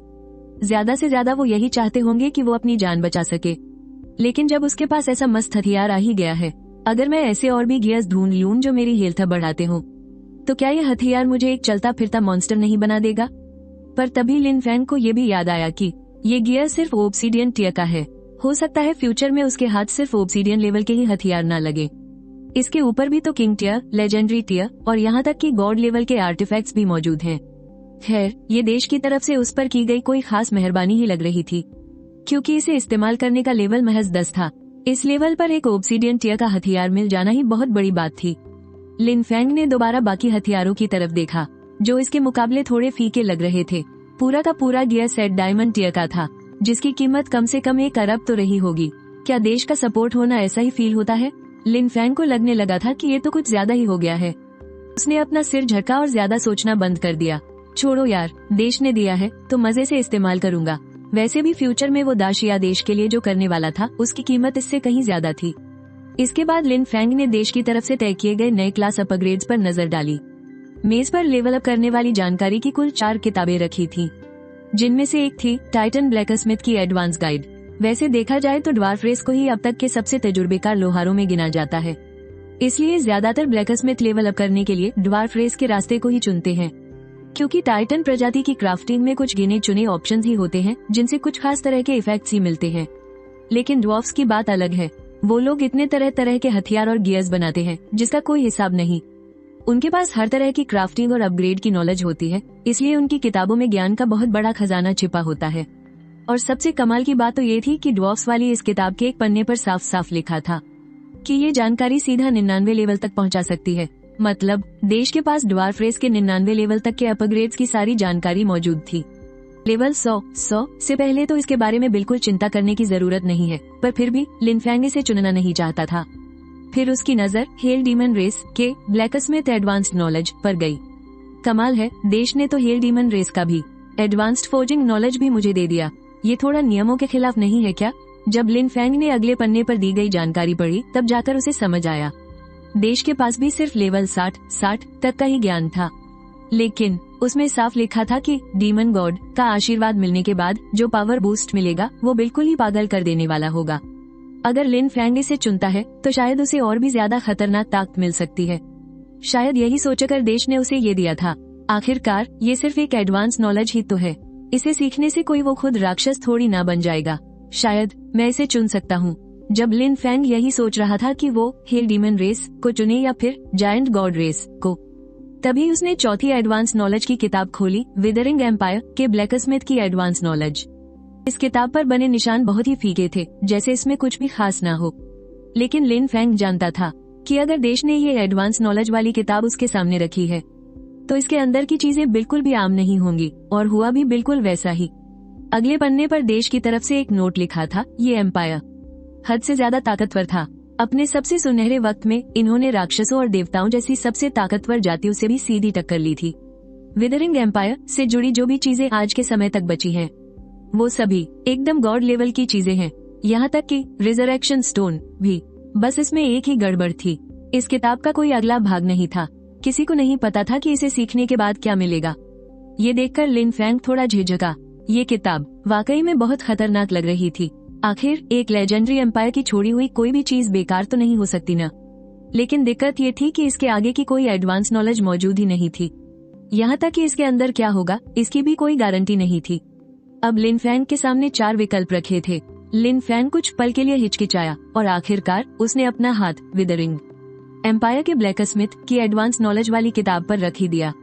मैं इसी को चुनूंगा। प्रिंसिपल लियो को असल में इन एडवांस किताबों के लेवल के बारे में नहीं पता था, क्योंकि उनके लेवल के हिसाब से वो इन्हें देख ही नहीं सकते थे। लिन फैंग का फैसला देखकर उन्होंने सिर हिलाया। ठीक है, तो तुम इसी को सीखो, सामान सब यहीं रखा है। लिन फैंग ने एक हाथ से किताब को छुआ और दूसरे हाथ से उस सामान का इस्तेमाल किया। तभी किताब पर बने निशान तेजी से चमकने लगे। पूरा कमरा अंधेरे में डूब गया और देखते ही देखते लिन फैंग का एडवांसमेंट पूरा हो गया। कैसा रहा? तुम्हारे स्टैट्स बढ़े क्या? कुछ अलग महसूस हो रहा है? प्रिंसिपल लियो ने उत्सुकता से पूछा। उन्होंने भी एडवांस नॉलेज सीखी थी। इसमें आमतौर पर दिमाग में अचानक से कई सारी नई ताकतें आ जाती हैं। लिन फैंग को भी बिल्कुल ऐसा ही महसूस हो रहा था। लेकिन उस ब्लैकस्मिथ ने जो चीजें बनाई थी उनके बारे में सोचकर ही उसने तो इनके बारे में कभी सुना ही नहीं था। उसे ये सब बहुत ही अजीब और नामुमकिन सा लग रहा था। Dragon hunter set, god race set, demon god set, क्या ये सब वाकई में बना सकता हूँ? बाकी लोगों के क्लास चेंज से अलग लिन फैंग को तो जैसे उस ब्लैकस्मिथ का जिंदगी भर का सारा फोर्जिंग का तजुर्बा ही मिल गया था। उसने वापस अपने स्टेटस पैनल को देखा। बाकी तो कुछ खास नहीं बदला। लिन फैंग ने धीरे से सिर हिलाते हुए कहा, कुछ ज्यादा नहीं बदला, बस एक डिवाइन फोर्जिंग नाम का नया स्टैट जुड़ गया है। प्रिंसिपल लियो और टीचर सू दोनों की ही समझ में कुछ नहीं आया। फिर प्रिंसिपल लियो ने एक लंबी तलवार और एक एनहेंसमेंट स्टोन बाहर निकाला। लो, इसे ट्राई करके देखो, मैं एक वीडियो रिकॉर्ड कर लेता हूँ, अभी सब पता चल जाएगा। लिन फैंग ने तलवार उठाई और उसे अपने फोर्जिंग स्पेस में डाल दिया। तभी पैनल पर अचानक एक वार्निंग आई, इस आइटम का लेवल बहुत कम है, डिवाइन फोर्जिंग में बहुत ज्यादा एनर्जी खर्च होगी, क्या आप इसे एनहांस करना चाहते हैं? लिन फैंग ने भौहें सिकोड़ी। उसे याद आया कि पिछली बार जब उसने एनहांस किया था उसकी अपनी ऊर्जा में तो कोई बदलाव नहीं आया था, लेकिन अब उसे ऊर्जा की जरूरत थी। लिन फैंग ने उत्सुकता से कंटिन्यू पर क्लिक किया और देखते ही देखते उसकी सारी ऊर्जा पल भर में शून्य हो गई। सिस्टम का मैसेज आया, वर्तमान ऊर्जा केवल इसे बनाए रख सकती है, पूर्ण दिव्य फोर्जिंग का प्रभाव पूरा नहीं किया जा सकता। क्या आप इसे अभी बाहर निकालना चुनेंगे या अपग्रेड जारी रखने के लिए इसे रोके रखेंगे? लिन फेंग ने कंटिन्यू पर क्लिक नहीं किया। आखिर ये सिर्फ एक एक्सपेरिमेंट ही तो था, इसलिए उसने सीधा उसे बाहर निकाल लिया। Demon hunter sword, silver rank, equip level 1, attack power 50, enhancement 1, skill demon hunt. ये राक्षसी जीवों को 1% अतिरिक्त डैमेज देता है और इसका दिव्य फोर्जिंग प्रभाव। डिवाइन डेमन हंटर, राक्षसी जीवों को दिया गया डैमेज राक्षसों को एक ऐसे प्रभाव में डाल देगा जिससे उनकी एचपी लगातार 10 पॉइंट कम होती रहेगी। जब तक कि उनके पास समान दिव्य स्तर का कोई विशेष प्रभाव न हो, ये डैमेज कभी रिकवर नहीं हो सकता। इस लंबी तलवार को हाथ में पकड़े हुए खुद लिन फेंग को भी खौफ महसूस हो रहा था। लगातार डैमेज जो कभी रिकवर नहीं हो सकता, इसका मतलब समझने के बाद उसके होश उड़ गए। इसका मतलब ये था कि इस तलवार से कटने वाला कोई भी राक्षस तब तक अपनी एचपी खोता रहेगा जब तक कि वो तड़प तड़प कर मर न जाए। ये तलवार राक्षसों के लिए किसी साक्षात यमराज से कम नहीं थी। और सबसे पागलपन वाली बात तो ये थी कि लिन फेंग को सिस्टम का वो मैसेज याद आया। ये तब था जब उसकी ऊर्जा पूरी तरह से अपर्याप्त थी। वो एक पूरा दिव्य फोर्जिंग प्रभाव नहीं बना पाया था। जरा सोचो, अगर वो प्रभाव पूरा होता तो ये हथियार कितना खतरनाक होता। लिन फेंग ने जब वो demon hunter sword principal Liu के हाथों में दी तो उसे देखकर वो भी हक्के बक्के रह गए। ये दिव्य अपग्रेड इतना ताकतवर है। जहाँ तक तलवार में जोड़े गए उस डेमन हंट वाले फीचर का सवाल था, उन्हें लगा कि लिन फेंग ने शायद अपने लेवल अप से पहले ही उसे पूरा कर लिया होगा और लेवल अप के बाद उसने वो नीचे वाला खौफनाक फीचर जोड़ दिया था। ये सोचते ही उन्होंने तुरंत तलवार को सुरक्षित रख लिया और टीचर सू की तरफ मुड़कर गंभीर आवाज में बोले, तुम लिन फेंग की अच्छे से हिफाजत करना और लिन फेंग तुम भी अभी घर मत जाना, चुपचाप स्कूल के अंदर ही रहना। मैं अभी स्टेट हेडक्वार्टर जा रहा हूँ, ये देखने की ऊपर वालों का इस पर क्या फैसला है। सू रुओमेई ने हामी में सिर हिलाया। उसने खुद उस तलवार के प्रभाव नहीं देखे थे, लेकिन अगर कोई चीज प्रिंसिपल लियू को इतना हैरान कर सकती है तो यकीनन लिन फेंग की काबिलियत कोई मामूली बात नहीं थी। लिन फेंग भी मान गया। वैसे भी इन कुछ दिनों में उसके पास करने के लिए कुछ खास काम नहीं था। कुछ घंटों के बाद प्रिंसिपल लियू उस वीडियो रिकॉर्डिंग और डेमन हंटर स्वॉर्ड को लेकर सीधे स्टेट हेडक्वार्टर पहुंच गए। जियांग चुवान ने उन सब चीजों की जांच करने के बाद एक और मीटिंग बुलाई और फिर प्रिंसिपल लियू को अपना जवाब दिया। उन्होंने बताया कि कुछ ही दिनों में एक बेहद वीआईपी शख्सियत वहां मुआयना करने आ रही है और वही तय करेंगे कि लिन फेंग को किस तरह की ट्रेनिंग दी जानी चाहिए। इस बीच लिन फेंग भी खाली नहीं बैठा था। चूंकि उसे स्कूल से बाहर जाने की इजाजत नहीं थी, इसलिए वो सीधे स्कूल की फोर्जिंग रिसर्च लैब में चला गया। वहाँ एक से बढ़कर एक फोर्जिंग मटेरियल्स रखे हुए थे और एक बहुत बड़ी किताबों की अलमारी थी जो फोर्जिंग से जुड़ी हर तरह की किताबों से भरी पड़ी थी। तभी लिन फेंग को अचानक याद आया, अरे हाँ, लेवल अप के बाद मैंने अभी तक अपने नए ब्लूप्रिंट्स तो देखे ही नहीं। तो लिन फेंग ने तुरंत अपना सिस्टम पैनल खोला और डेट साइड वाले उस ब्लूप्रिंट पर नजर डाली। Death scythe blueprint, king rank, equip level 10, attack power 1000, armour penetration 10, skill god of death. God level से नीचे के किसी भी जीव की एचपी अगर 10% से कम हुई तो ये सीधा उसे इंस्टा किल कर देगा। जरूरी मटेरियल्स 2 डार्क नाइट स्टोन और 2 डीमन स्टोन, साथ ही लेवल 10 के जीव का 1000 यूनिट खून और स्पाइडर लिली की पंखुड़ियाँ। ये सब देखकर लिन फेंग के तो होश ही उड़ गए। ये कैसे नामुमकिन से स्टेट्स हैं? जरा सोचिए, अगर लिन फेंग लेवल 10 तक पहुंच भी जाता तब भी उसके पैनल की अटैक पावर सिर्फ 50 होती और यह हथियार सीधा 1000 पॉइंट जोड़ रहा था। और सबसे खौफनाक बात तो ये थी कि इस हथियार की स्किल एक इंस्टा किल इफेक्ट थी। लेकिन लेवल 10 पर किसी गॉड लेवल जीव से टकराने के बारे में सोचना भी शायद ख्याली पुलाव पकाने जैसा है। लिन फेंग के अंदाजे के हिसाब से शायद लेवल 100 तक पहुंचने के बाद ही पता चलेगा कि गॉड लेवल जीव असल में क्या होते हैं। अभी लिन फेंग जितने भी जीवों को जानता है, अगर उनकी हेल्थ 10% से नीचे आ जाए तो वो उन्हें एक ही वार में खत्म कर सकता है। ये हथियार वाकई मौत के देवता के नाम के लायक है। उसने जो ये ब्लूप्रिंट हासिल किया है वो सच में बहुत खतरनाक है। अगर वो इस ब्लूप्रिंट को बेचे तो शायद करोड़ों में बिकेगा। इस तरह के ब्लूप्रिंट से बस एक ही हथियार बनाया जा सकता है। हथियार बनने के तुरंत बाद ये ब्लूप्रिंट अपने आप गायब हो जाएगा और यही वजह है कि क्राफ्टिंग ब्लूप्रिंट्स इतने महंगे होते हैं। ये एक तरह से इस्तेमाल करके खत्म होने वाली चीज है, लेकिन इसमें जिन चीजों की जरूरत बताई गई है वो लिन फेंग की समझ से थोड़ी बाहर थी। ये डार्क नाइट स्टोन और डीमन स्टोन, ये दोनों चीजें आखिर हैं क्या? 10 लेवल के जीव का खून, इसे जमा करने के लिए शायद 1000 जीवों को मारना पड़ेगा। ये तो आसान है, मुर्गियों को मारने से भी काम बन जाना चाहिए, है ना? ज्यादा से ज्यादा क्या होगा, 1000 मुर्गियों का खून खरीद कर इस्तेमाल कर लूंगा। लेकिन ये अंडरवर्ल्ड के पूल की पंखुड़ियाँ क्या बला है? तो लिन फेंग ने टीचर सू से पूछा। टीचर, क्या आपने कभी डार्क नाइट स्टोन के बारे में सुना है? तुम्हें इस चीज की क्या जरूरत है? टीचर सू थोड़ा हैरान रह गई। लिन फैंग को असल में ज्यादा उम्मीद नहीं थी, लेकिन टीचर सू के ऐसा कहने से लगा कि शायद उन्हें कुछ पता है। मुझे एक हथियार का ब्लूप्रिंट मिला है और उसे बनाने के लिए इसी चीज की जरूरत है। ये सुनकर टीचर सू ने सिर हिलाया। ये डार्क नाइट स्टोन मिलना थोड़ा मुश्किल है। ये पश्चिमी दुनिया के उन इलाकों से मिलता है जिन पर राक्षसों ने कब्जा कर लिया है। ये 30 लेवल के डार्क नाइट कासल डंजन में मिलता है। ये पत्थर वहाँ की बहुत ही दुर्लभ चीजों में से एक है जिसे हासिल करना बहुत मुश्किल है। लिन फैंग को बात समझ आ गई। ये तो सच में बहुत बड़ा झंझट है। तभी उसे अचानक एक ख्याल आया, अगर मैं सरकार से इसकी मांग करूं तो क्या वो मुझे दे देंगे? टीचर सू की आंखें भी चमक उठी। शायद दे दे। लिन फैंग भी इसे आजमाना चाहता था। वैसे तो उसने कई हथियारों को अपग्रेड किया था, लेकिन उसने खुद से कोई हथियार नहीं बनाया था। इसकी सबसे बड़ी वजह ये थी कि हथियार बनाने के लिए बहुत सारे सामान की जरूरत होती है। लेकिन अब लिन फैंग के पीछे सरकार का हाथ था। सरकार के पास जो भी सामान मौजूद है वो उसे आसानी से मिल सकता है। इसलिए लिन फैंग ने सीधा प्रिंसिपल लियू को फोन लगाया। उस वक्त वहाँ मीटिंग चल रही थी। जब उन्होंने सुना कि लिन फैंग को कुछ सामान चाहिए तो उन्हें लगा कि वो किसी चीज को अपग्रेड करने वाला है। प्रिंसिपल लियू ने तुरंत हाँ कर दी, लेकिन जैसे ही उन्होंने लिन फैंग की बताई गई चीजों के नाम सुने, वो पानी पी रहे थे और उन्होंने सीधा पानी बाहर थूक दिया। डार्क नाइट स्टोन, क्या तुम्हें पता भी है कि उस डंजन से साल भर में कितने पत्थर मिलते हैं? साल भर में बस 100 के करीब, और बहुत से हथियारों के लिए इसकी जरूरत पड़ती है। और ये जो तुमने अंडरवर्ल्ड के फूल की पंखुड़ियाँ मांगी हैं, वो तो 60 लेवल के डेथ डंजन में ही मिलती हैं। जियांग चुवान भी ये सुनकर हैरान रह गया। ये आखिर किस हथियार को अपग्रेड करने वाला है जिसके लिए इतने हाई लेवल के सामान की जरूरत पड़ रही है? ये सब लिन फैंग ने मांगा है। प्रिंसिपल लियू ने जियांग चुवान को शांत होने के लिए कहा। अगर लिन फैंग को चाहिए तो नामुमकिन भी नहीं है। थोड़ी देर सोचने के बाद जियांग चुवान मान गया, लेकिन वो जो भी बनाने वाला है, बनने के बाद उसे वो चीज हमें दिखानी होगी।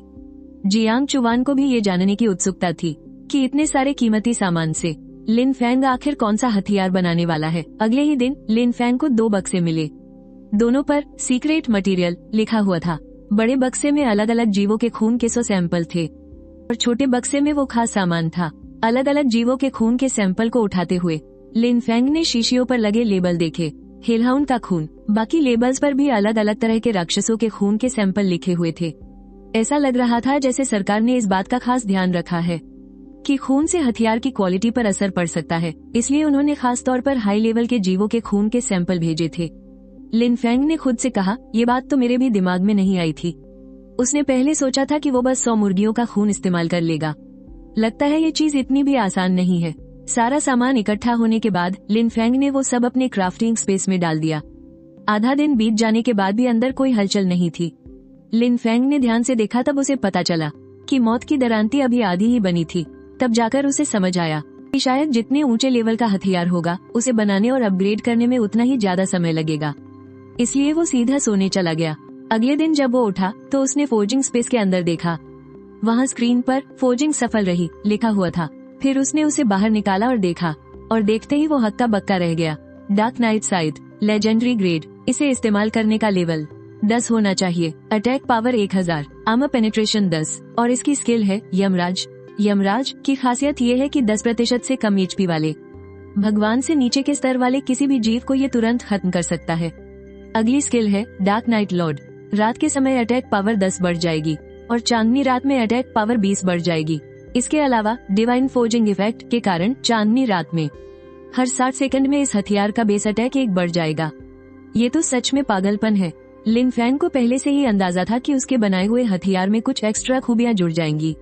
आखिर पहले ये सिर्फ एक किंग लेवल का ब्लूप्रिंट था, लेकिन उसने सपने में भी नहीं सोचा था कि बनने के बाद ये सीधा लेजेंडरी ग्रेड का बन जाएगा, और वो भी तब जब इस डार्क नाइट साइट को अभी तक अपग्रेड भी नहीं किया गया है। अगर इसे अपग्रेड कर दिया जाए तो पता नहीं ये कितना भयंकर हो जाएगा। लेकिन जब लिन फैंग ने डार्क नाइट साइट को अपग्रेड करने वाले सामान की लिस्ट देखी, तब उसे समझ आया कि इसे अपग्रेड करना बच्चों का खेल नहीं है। अपग्रेड करने का सामान इसे बनाने वाले सामान से दोगुना था, और आगे चलकर अपग्रेड करने के लिए ये जरूरत बहुत ही तेजी से बढ़ने वाली थी। सच कहूँ तो सिर्फ इस हथियार को बनाने का सामान ही वो खुद नहीं जुटा सकता था। इसके लिए उसे सरकार से मदद लेनी पड़ी थी। अगर इसे +10 तक अपग्रेड करना पड़ा तो पता नहीं सरकार भी इतना खर्च उठा पाएगी या नहीं। लेकिन खैर, ये उसकी सिरदर्दी नहीं थी। इसलिए लिन फैंग ने सीधा प्रिंसिपल लियू को कॉल किया, लेकिन इस बार फोन जियांग चुवान ने उठाया। लिन फेंग, तुम्हारा हथियार कैसा बना? अगर वो नहीं बन पाया तो कोई बात नहीं, हम तुम्हें एक और मौका देंगे। लिन फेंग ये सुनकर बहुत भावुक हो गया। जियांग चुवान ने पहले से ही उसके लिए दूसरी बार कोशिश करने का सारा सामान तैयार रखा था। हथियार बन चुका है और काफी सही बना है। लिन फेंग ने सीधा कहा, पहली ही कोशिश में सफलता मिल गई। तुम्हारी प्रतिभा सच में लाजवाब है। जियांग चुवान ने बिना किसी हिचकिचाहट के उसकी तारीफ की। हथियार कैसा काम कर रहा है? क्या वो ऑब्सीडियन ग्रेड का है? लिन फेंग ने अपने हाथ में पकड़े हथियार को देखा और मना करते हुए कहा, नहीं, ये डार्क नाइट साइथ ऑब्सीडियन ग्रेड का नहीं है। जियांग चुवान ने एक गहरी सांस ली। उसे लगा कि शायद उसने कुछ ज्यादा ही उम्मीदें लगा ली थी, लेकिन फिर भी उसने हिम्मत नहीं हारी और बोला, कोई बात नहीं, गोल्ड ग्रेड का हथियार भी बहुत ताकतवर होता है। भले ही तुम्हारी खासियत ये है कि तुम 100% सफलता के साथ हथियार बना सकते हो, लेकिन हमने अभी ये चेक नहीं किया है कि ये ऊंचे लेवल के हथियारों पर भी काम करता है या नहीं। कोई बात नहीं, हम आराम से आगे बढ़ेंगे। जियांग चुवान की आवाज बहुत ही शांत और नर्म थी, जैसे वो लिन फेंग का हौसला बढ़ा रहा हो।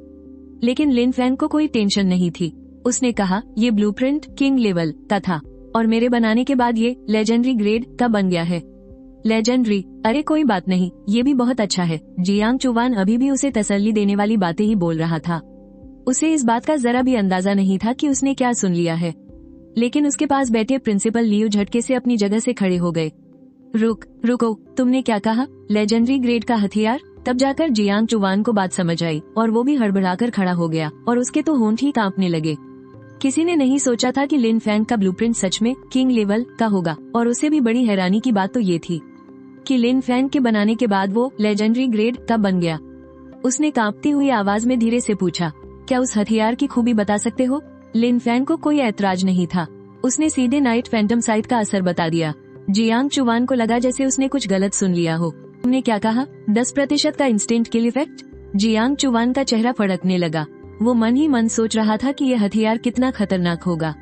लिन फेंग ने कभी असली जंग नहीं लड़ी थी, इसलिए उसे अंदाजा ही नहीं था कि ये खूबी कितनी खौफनाक है। हाई लेवल डंजन में काफी अंदर तक जाने की वजह से जियांग चुवान को पता था कि डंजन के बॉस की हेल्थ जब 30% से 1% के बीच आती है तो वो बुरी तरह भड़क जाते हैं, और कुछ में तो अपनी हेल्थ पूरी तरह वापस फुल करने की ताकत होती है, वो अचानक अपनी पूरी ताकत में आ जाते हैं।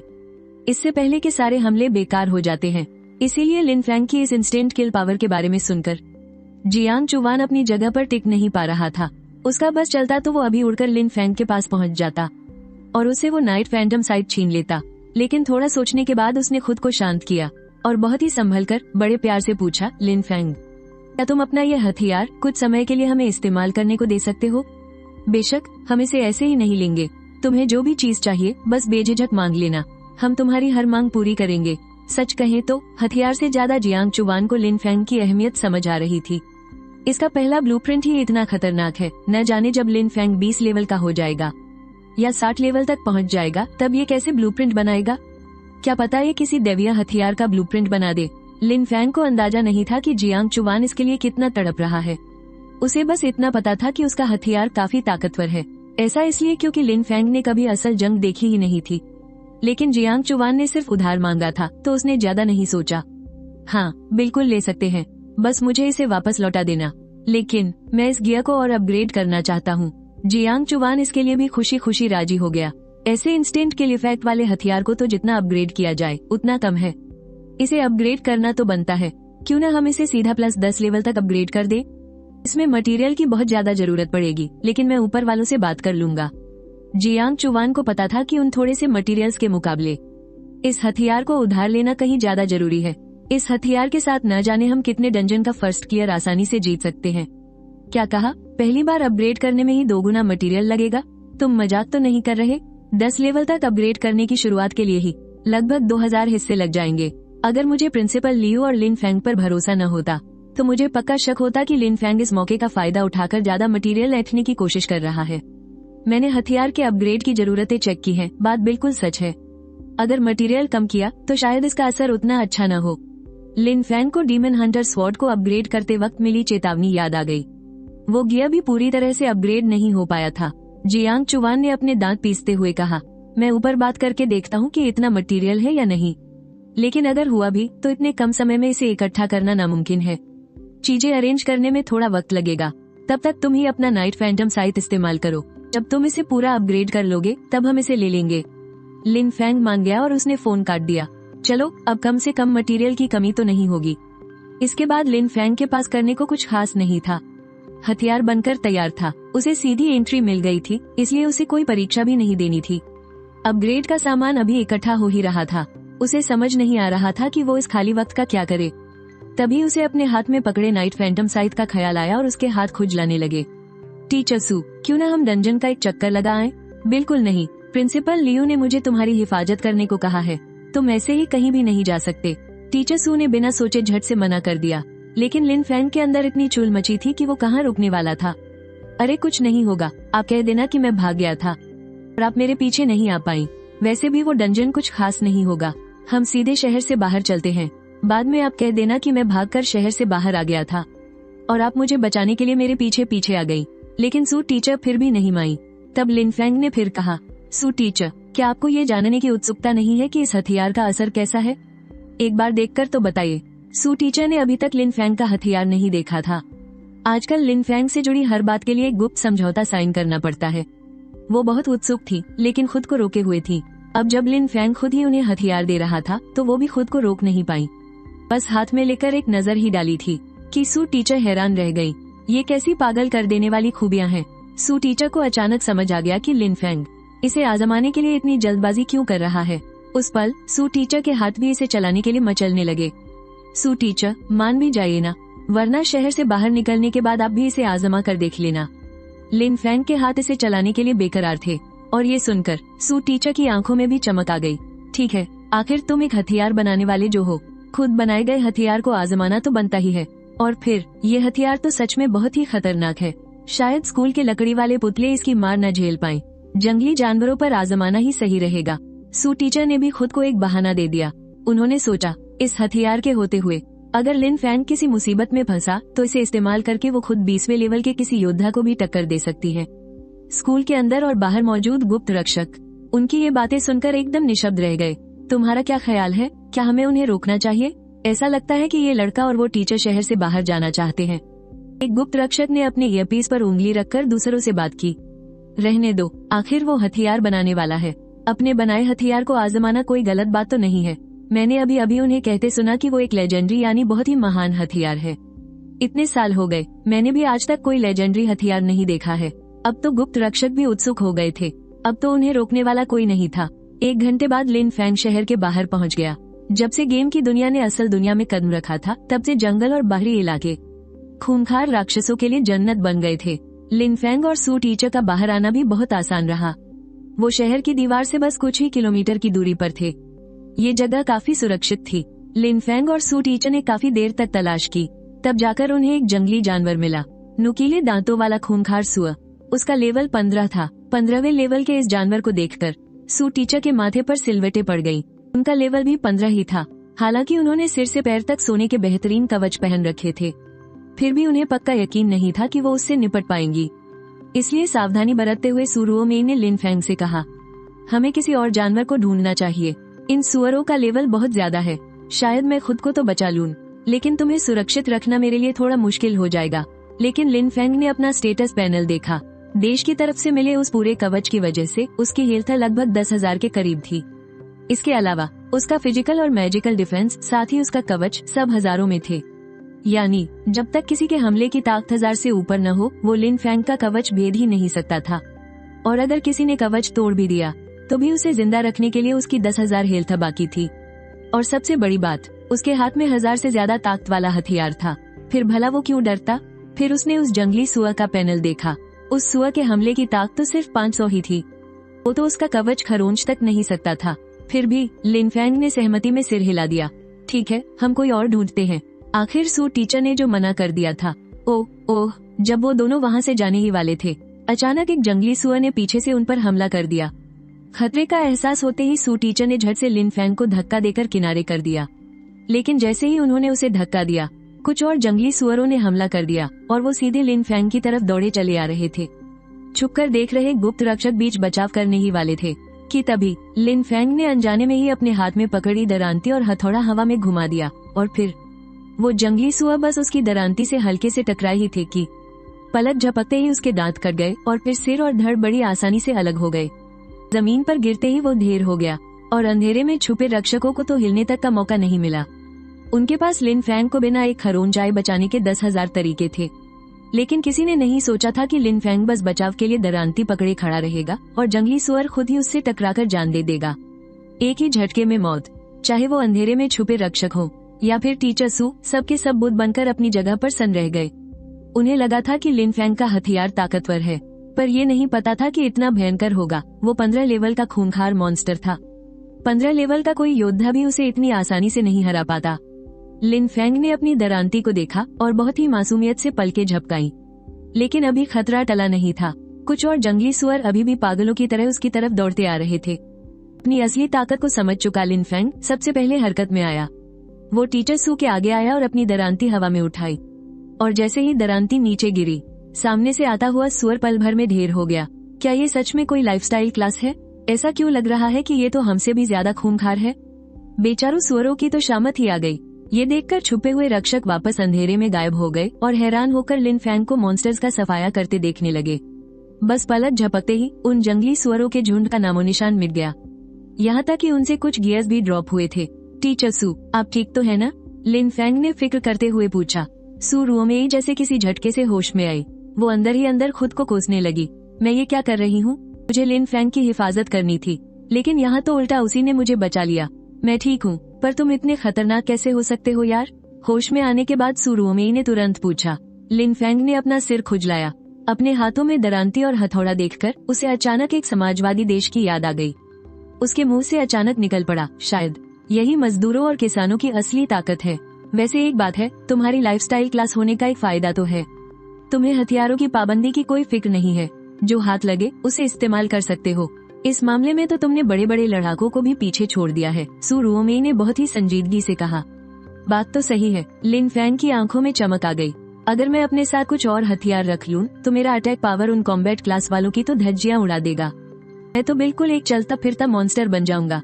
लिन फैंग के अंदर सोया हुआ योद्धा फिर से जाग उठा था। प्रिंसिपल सर, मुझे लगता है कि मैं अब खुले जंगलों में जाकर मॉन्स्टर्स का शिकार कर सकता हूँ और अपना लेवल बढ़ा सकता हूँ। ये तो डंगोन जाने से भी तेज तरीका है, ये जानकर कि वो कितनी तबाही मचा सकता है। लिन फैंग ने तुरंत प्रिंसिपल लियू को फोन घुमा दिया। उधर प्रिंसिपल लियू अपनी दाढ़ी सहलाते हुए गहरी उलझन में पड़ गए। आखिर अब लिन फैंग उनके लिए किसी अनमोल खजाने से कम नहीं था और वो उसे जरा सी भी खरोंच नहीं आने देना चाहते थे। तभी फोन पर सू रुओमेई की आवाज भी गूंजी। प्रिंसिपल सर, आप फिक्र मत कीजिए, मैं हूँ न यहाँ। और वैसे भी लिन फैंग सच में बहुत ताकतवर है। एक लाइफस्टाइल क्लास वाला भला कितना ताकतवर हो सकता है? प्रिंसिपल लियू की पुरानी सोच अभी भी उन पर हावी थी। खैर, अब जब सू रुओमेई उसके साथ है और ऊपर से शहर के सबसे खास रक्षक भी छुपे हुए हैं, मुझे नहीं लगता कोई बड़ी मुसीबत आएगी। ठीक है, इजाजत है, पर अपनी सुरक्षा का पूरा ध्यान रखना। अगले 2 दिनों में कुछ बेहद खास लोग लिनहाई शहर आने वाले हैं। ऐसे में लिन फैंग पर कोई आंच नहीं आनी चाहिए। और इस तरह लिन फैंग और सू रुओमेई ने खुले जंगलों में मॉन्स्टर्स के शिकार का सफर शुरू कर दिया। उनका लेवल तेजी से बढ़ने लगा। सिर्फ 2 ही दिनों में लिन फैंग का लेवल 13 तक पहुंच गया था। यहाँ के मॉन्स्टर्स का लेवल 18 के आसपास है। थोड़ा संभल कर रहना। अगर हम और अंदर गए तो हमें 20 लेवल तक के खूंखार मॉन्स्टर्स भी मिल सकते हैं, सू रुओमेई ने उसे चेतावनी देते हुए कहा। फिक्र मत कीजिए सू मैम, मैं कोई बेवकूफ थोड़ी हूँ। लिन फैंग हंसते हुए बोला। ये 18 लेवल के मॉन्स्टर्स तो अब एक झटके में नहीं मरते। इन्हें मारने के लिए 2 वार करने पड़ते हैं। इसलिए लिन फैंग का 20 लेवल वालों से पंगा लेने का अभी कोई इरादा नहीं था। लेकिन उनके लेवल बढ़ाने की बात छिप नहीं सकी। कुछ ही दूरी पर एक जोड़ी नफरत भरी आंखें मॉन्स्टर्स मार रहे लिन फैंग को घूर रही थी। ये कोई और नहीं बल्कि लियू हुई था। वो जलन के मारे पागल हुआ जा रहा था। लिन फैंग को बिना टेस्ट के होली मैजिक यूनिवर्सिटी में एडमिशन कैसे मिल गया? उसका क्लास तो सिर्फ एक लाइफ प्रोफेशन है, तो फिर उसे अकेली एक खूबसूरत मैम के साथ मॉन्स्टर्स मारने का मौका क्यों मिल रहा है? ये सब तो मेरा होना चाहिए था। इसी घटिया सोच में पड़कर उसका बर्ताव पागलपन की हदें पार करने लगा। जब उसे पता चला कि लिन फैंग शहर के बाहर मॉन्स्टर्स का शिकार करने गया है, तो उसके दिमाग में एक बहुत ही खतरनाक सा आइडिया आया। क्या ऐसा करना ठीक होगा?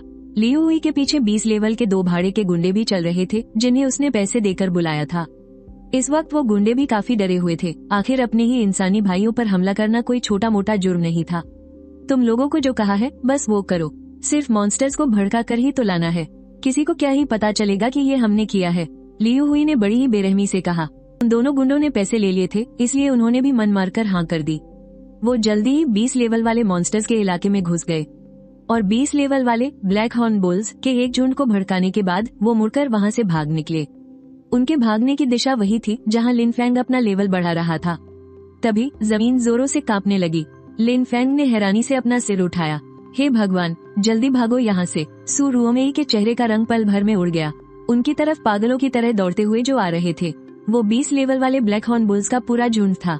लिन फेंग ने भी आखिरकार उन खूंखार सांडों का स्टेटस देख लिया था और उसका दिल जोरों से धड़क उठा। सिर्फ उनकी 8000 की हेल्थ और 1000 की अटैक पावर देखकर ही बड़े बड़े फाइटर क्लास वालों के पसीने छूट जाएं। लेकिन ये ब्लैक हॉर्न बुल्स तो जंगल के सबसे गहरे हिस्से में होते हैं ना, ये अचानक बाहर कैसे आ गए? ज्यादा सोचने का वक्त ही नहीं था। सु रुओमेई लिन फेंग को साथ लेकर वहाँ से भागने लगी, पर उनकी स्पीड उन बेकाबू सांडों के सामने कुछ भी नहीं थी। पलक झपकते ही वो सांड उनके बिल्कुल करीब आ गए। लिन फेंग, तुम जल्दी निकलो, मैं इन्हें रोकती हूँ। सु रुओमेई ने अपनी लंबी तलवार निकाली और एक पक्के इरादे के साथ लिन फेंग के आगे ढाल बनकर खड़ी हो गई। लेकिन किसने सोचा था कि लिन फेंग भागेगा ही नहीं, उल्टे वो सु रुओमेई के ठीक बगल में आकर खड़ा हो गया। तुम गए क्यों नहीं? सु रुओमेई ने घबराते हुए लिन फेंग पर चिल्लाया। अगर लिन फेंग को कुछ हो गया तो वो खुद को कभी माफ नहीं कर पाएगी। लेकिन लिन फेंग ने बस आसमान की तरफ इशारा किया। सु मैम, रात हो गई है। लिन फेंग, अब तो तू पक्का मरेगा। अंधेरे में छिपा हुआ लियू हुई पागलों की तरह हंसने लगा। उसे पक्का यकीन था कि 20 लेवल वाले मॉन्स्टर्स का ये झुंड लिन फेंग को जिंदा नहीं छोड़ेगा। ये सोचकर ही कि बस लिन फेंग के मरते ही उसे होली मैजिक यूनिवर्सिटी में एडमिशन पक्का मिल जाएगा, उसकी खुशी का कोई ठिकाना नहीं रहा। लेकिन जैसे ही वो वहाँ से खिसकने वाला था, पीछे मुड़ते ही उसका सामना गुस्से से लाल 2 जोड़ी आंखों से हो गया। कमीने, उन दोनों ने लियू हुई को घूरते हुए कहा। ये दोनों ही 30 लेवल से ऊपर के बेहद ताकतवर योद्धा थे। लिनहाई जैसे इस छोटे से शहर में अचानक ऐसे खूंखार लोग कहाँ से आ गए? लियू हुई इस बात से बेखबर था कि ये दोनों तो लिन फेंग की हिफाजत करने वाले बहुत सारे बॉडीगार्ड्स में से सिर्फ 2 थे। क्या आप लोगों को कोई गलतफहमी हुई है? मैं तो बस यहाँ से गुजर रहा था। लियू हुई के होंठ सूख रहे थे, उसकी आवाज में डर साफ झलक रहा था। यहाँ से गुजर रहे थे? तूने गुंडों को पैसे देकर मॉन्स्टर्स को भड़काया ताकि तू हमारे डेक्सिया के जीनियस को धोखे से मार सके। तू तो बहुत बड़ा मुजरिम है। अब फालतू के बहाने बनाना बंद कर। तेरे उन दोनों भाड़े के टट्टुओं ने सब कुछ उगल दिया है। उन दोनों सीक्रेट गार्ड्स ने बिना किसी रहम के कहा। अपनी पोल खुलती देख लियू हुई उल्टे पांव वहाँ से भाग खड़ा हुआ। लेकिन वो 2 कदम भी नहीं भाग पाया था कि अचानक लोहे के डंडे जैसी एक जोरदार लात सीधा उसके मुंह पर आ लगी। लात सीधा लियू हुई को जा लगी और उसके मुंह से खून का फव्वारा फूट पड़ा। ना जाने उसकी कितनी हड्डियां टूट गई थीं। एक गुप्त रक्षक ने दांत पीसते हुए आगे बढ़कर बेरहमी से लियू हुई का हाथ कुचल दिया। अगर लिन फेंग को एक खरोंच भी आई ना तो तेरा 10,000 बार मरना भी कम पड़ेगा। लियू हुई की आंखें तुरंत गुस्से से लाल हो गईं। दर्द से तड़पने के बावजूद उसने दांत भींचकर कहा, मुझे यह मंजूर नहीं है। नंबर 1 तो मैं हूँ। लिन फेंग तो बस एक लाइफस्टाइल क्लास का है, फिर वो हर चीज में मुझसे बेहतर कैसे हो सकता है? इसमें पक्का कोई धांधली हुई है। ये सुनकर गुप्त रक्षक ने लियू हुई को कॉलर से हवा में उठा लिया। कुएं के मेढक, तुझे तो अंदाजा भी नहीं है कि लिन फेंग की अहमियत क्या है। इतना कहकर उसने बिना कोई फालतू बात किए लियू हुई को रस्सियों से कसकर बांध दिया। इत्तेफाक से आज बड़े अधिकारी लिनहाई शहर आए हुए थे। उसने सीधा फोन लगाकर इस बात की रिपोर्ट उन्हें दे दी। क्या कहा? किसी की इतनी हिम्मत कि वो लिन फेंग को नुकसान पहुंचाए? इतनी बड़ी जुर्रत! तुम लोग वहीं रुको, हम अभी वहाँ पहुँच रहे हैं। जियांग चुवान ने गुस्से में फोन काट दिया। उसने अपने पास खड़े बाकी अधिकारियों और सेना की वर्दी पहने 2 जवानों को ये बात बताई। सुनते ही वे सब भड़क उठे। ये तो हद ही हो गई। आखिर किसकी इतनी मौत आई है? अगर लिन फेंग को कुछ हुआ तो मैं उसकी जिंदगी नर्क बना दूंगा। शिक्षा मंत्रालय, सेना और यहाँ तक कि शांगजिंग से आए बड़े बड़े अधिकारी भी इस वक्त गुस्से से उबल रहे थे। वे सब फौरन गाड़ियों में बैठे और जंगल की तरफ निकल पड़े। जाने से पहले जियांग चुवान ने प्रिंसिपल लियू से कहा, अपने शहर के शिक्षा विभाग के डायरेक्टर को भी वहाँ बुला लो।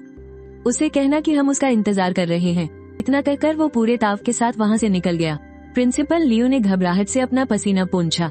भले ही वो प्रिंसिपल था और लेवल 30 से ऊपर का एक ताकतवर इंसान था, लेकिन इन बड़े अधिकारियों के सामने उसकी भी रूह कांप रही थी। हालांकि उसे समझ नहीं आ रहा था कि आखिर हुआ क्या है, पर वो इतना जरूर समझ गया था कि आज किसी की शामत आने वाली है। डरो मत, मैं हूं ना, सु रुओमेई ने लिन फेंग को पीछे करते हुए गंभीर चेहरे से कहा। लेवल 20 के जंगली राक्षसों के सामने वो खुद को बेबस महसूस कर रही थी।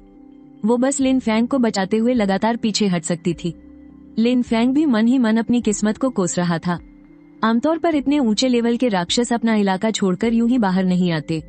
आज इन्हें क्या हो गया है? टीचर सु, मेरी वजह से आपकी भी जान खतरे में पड़ गई। अगर मैंने जंगल में आकर लेवल बढ़ाने की जिद न की होती तो हम इस मुसीबत में नहीं फंसते।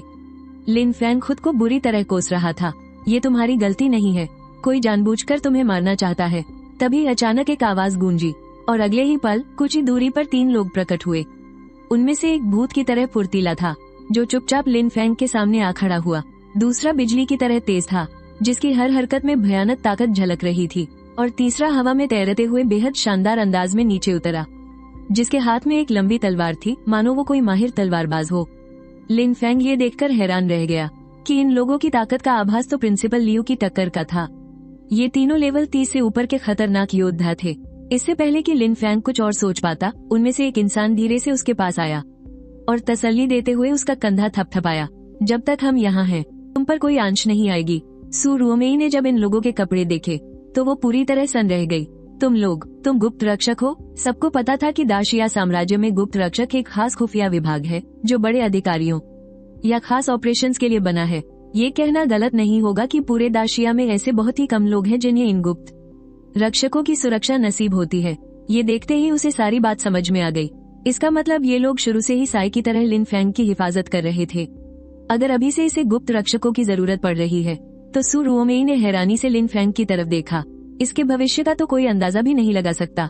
गुप्त रक्षकों की ताकत पर कोई शक नहीं कर सकता था। पलक झपकते ही उन्होंने उन पागल ब्लैक हॉर्नबुल्स को काट कर रख दिया और इस सब का असली जिम्मेदार लियू हुई, उसे भी पकड़ कर लाया गया। लिन फैंग एकदम हैरान रह गया। उसने कभी नहीं सोचा था कि लियू हुई इतना गिर जाएगा कि उसकी जान लेने की कोशिश करेगा। अगले ही पल गाड़ियों की तेज रोशनी ने चारों तरफ चमक बिखेर दी। 3 मिलिट्री ट्रक और बुलेट प्रूफ जीपें तेजी से वहां आकर रुकी और देखते ही देखते एक बेहद ताकतवर सेना ने पूरी जगह को घेर लिया। जमीन पर दबे हुए लियू हुई ने बड़ी मुश्किल से अपना सिर उठाया। डर के मारे उसका पूरा शरीर कांप रहा था।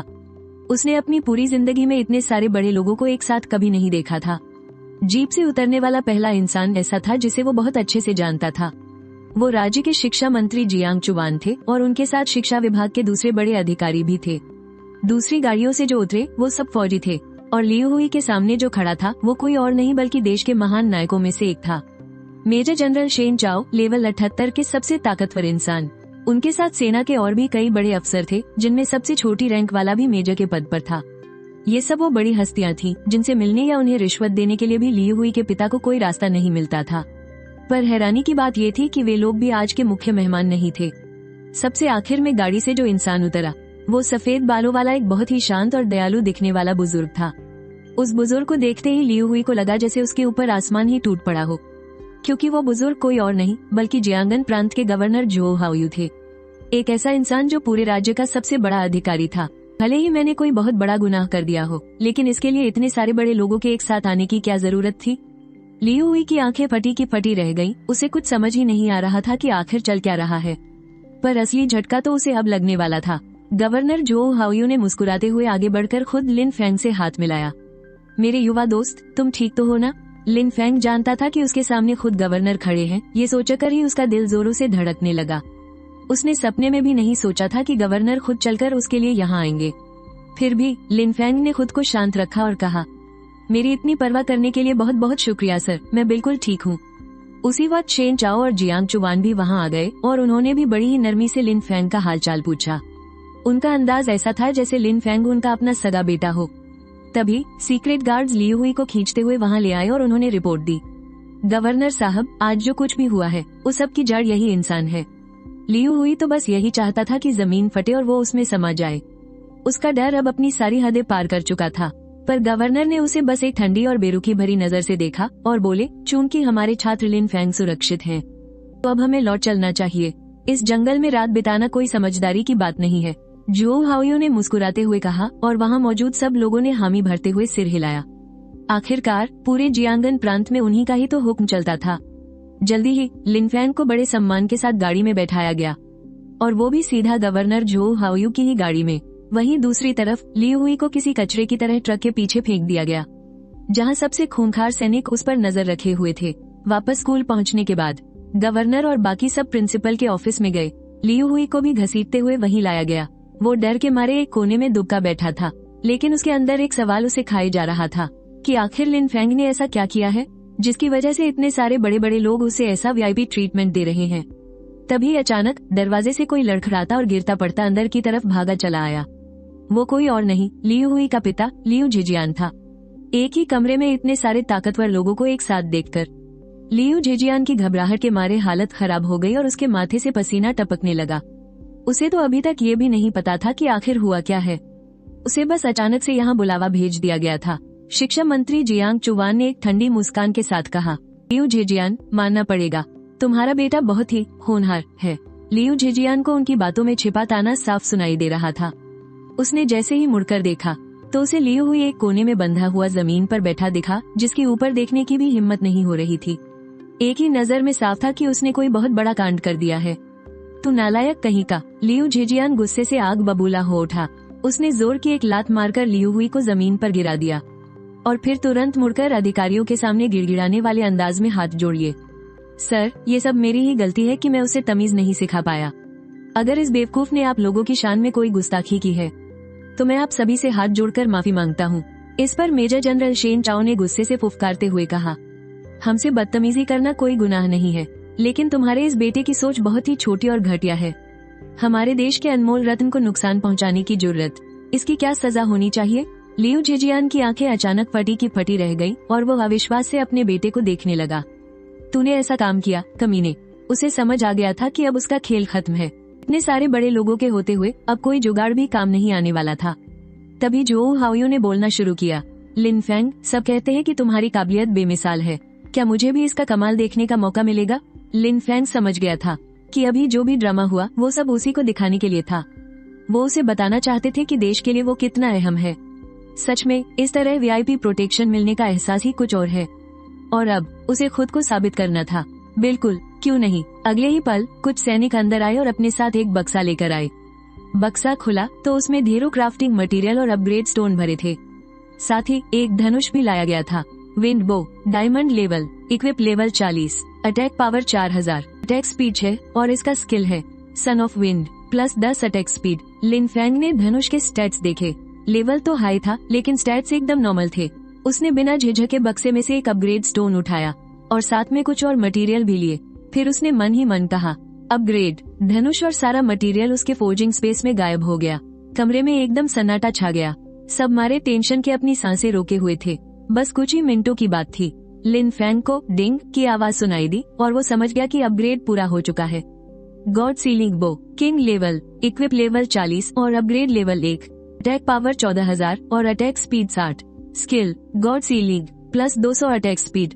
तीर चलाते समय विंड ब्लेड निकलने के चांस है और एक और स्किल है डेडली एरो, जिससे गॉड लेवल से नीचे के किसी भी मॉन्स्टर की 10% हेल्थ सीधे कम हो सकती है। जैसे ही धनुष के नए स्टैट सबके सामने आए, सबकी बोलती बंद हो गई।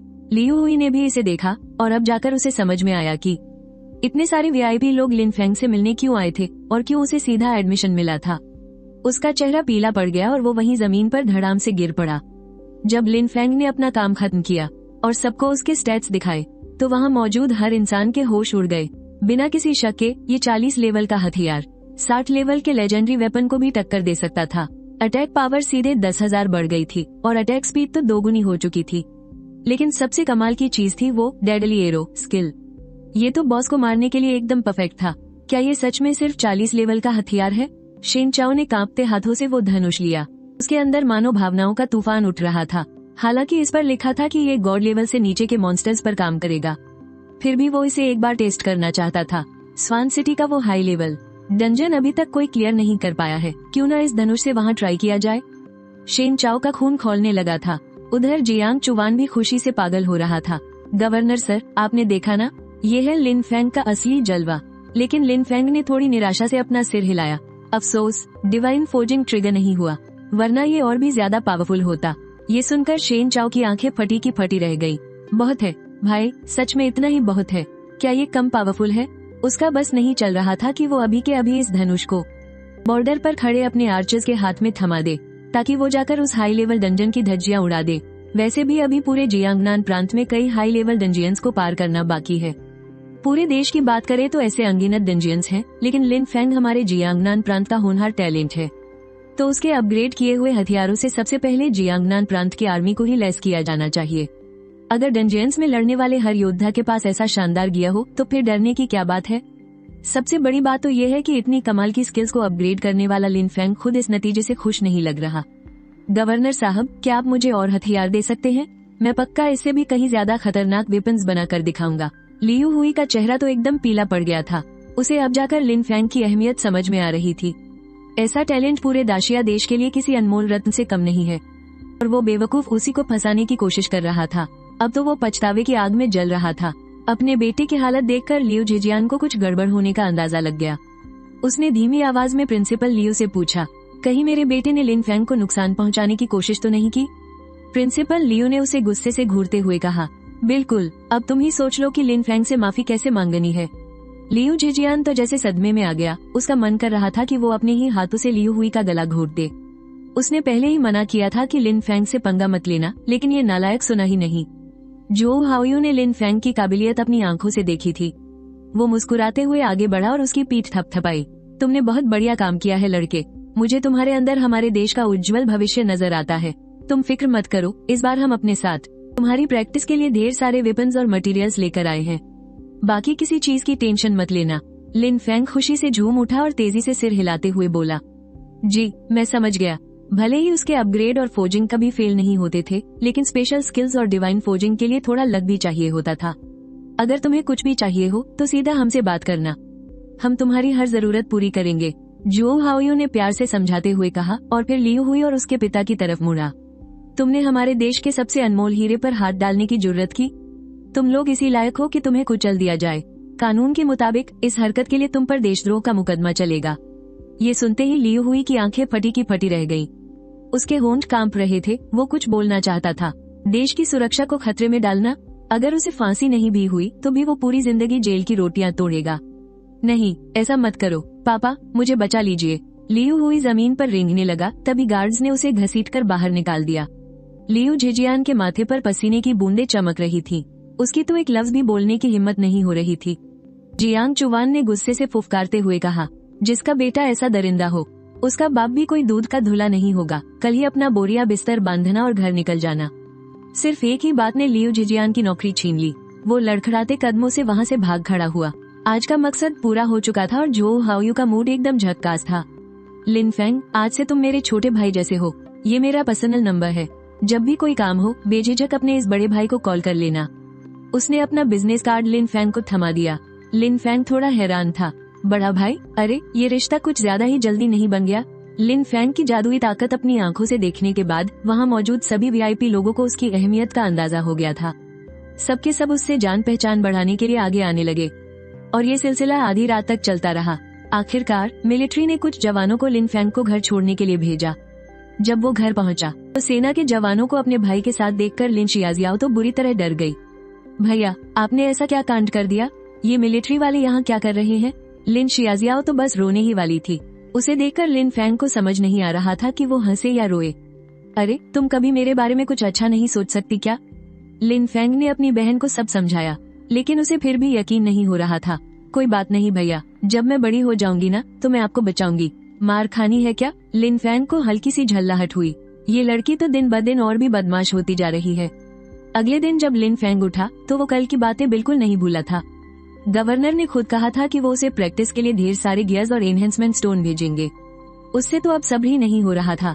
भैया, आप कहाँ जा रहे हो? लिन शाओ अपनी आंखें मलते हुए कमरे से बाहर आई।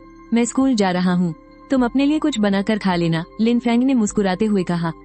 लिन शाओ ने मुंह बनाते हुए कहा, ऐसे कह रहे हो जैसे तुमने कभी खाना बनाया हो। पर अब तो छुट्टियाँ चल रही है ना, फिर तुम स्कूल क्यों भाग रहे हो? बड़े छुपे रुस्तम बन रहे हो। ठीक उसी वक्त किसी ने दरवाजा खटखटाया। लिन फैंग ने हैरानी से जाकर दरवाजा खोला तो देखा कि बाहर 2 फौजी खड़े थे।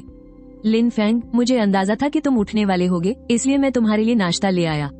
नाश्ता खत्म कर लो, फिर हम तुम्हें स्कूल तक छोड़ देंगे, एक अफसर ने लिन फैंग से बड़ी नरमी से कहा। लेकिन लिन फैंग साफ महसूस कर सकता था कि सामने खड़े इस अफसर से अनजाने में ही जो दमदार आभा निकल रही थी वो किसी एलीट कमांडो से कम नहीं था।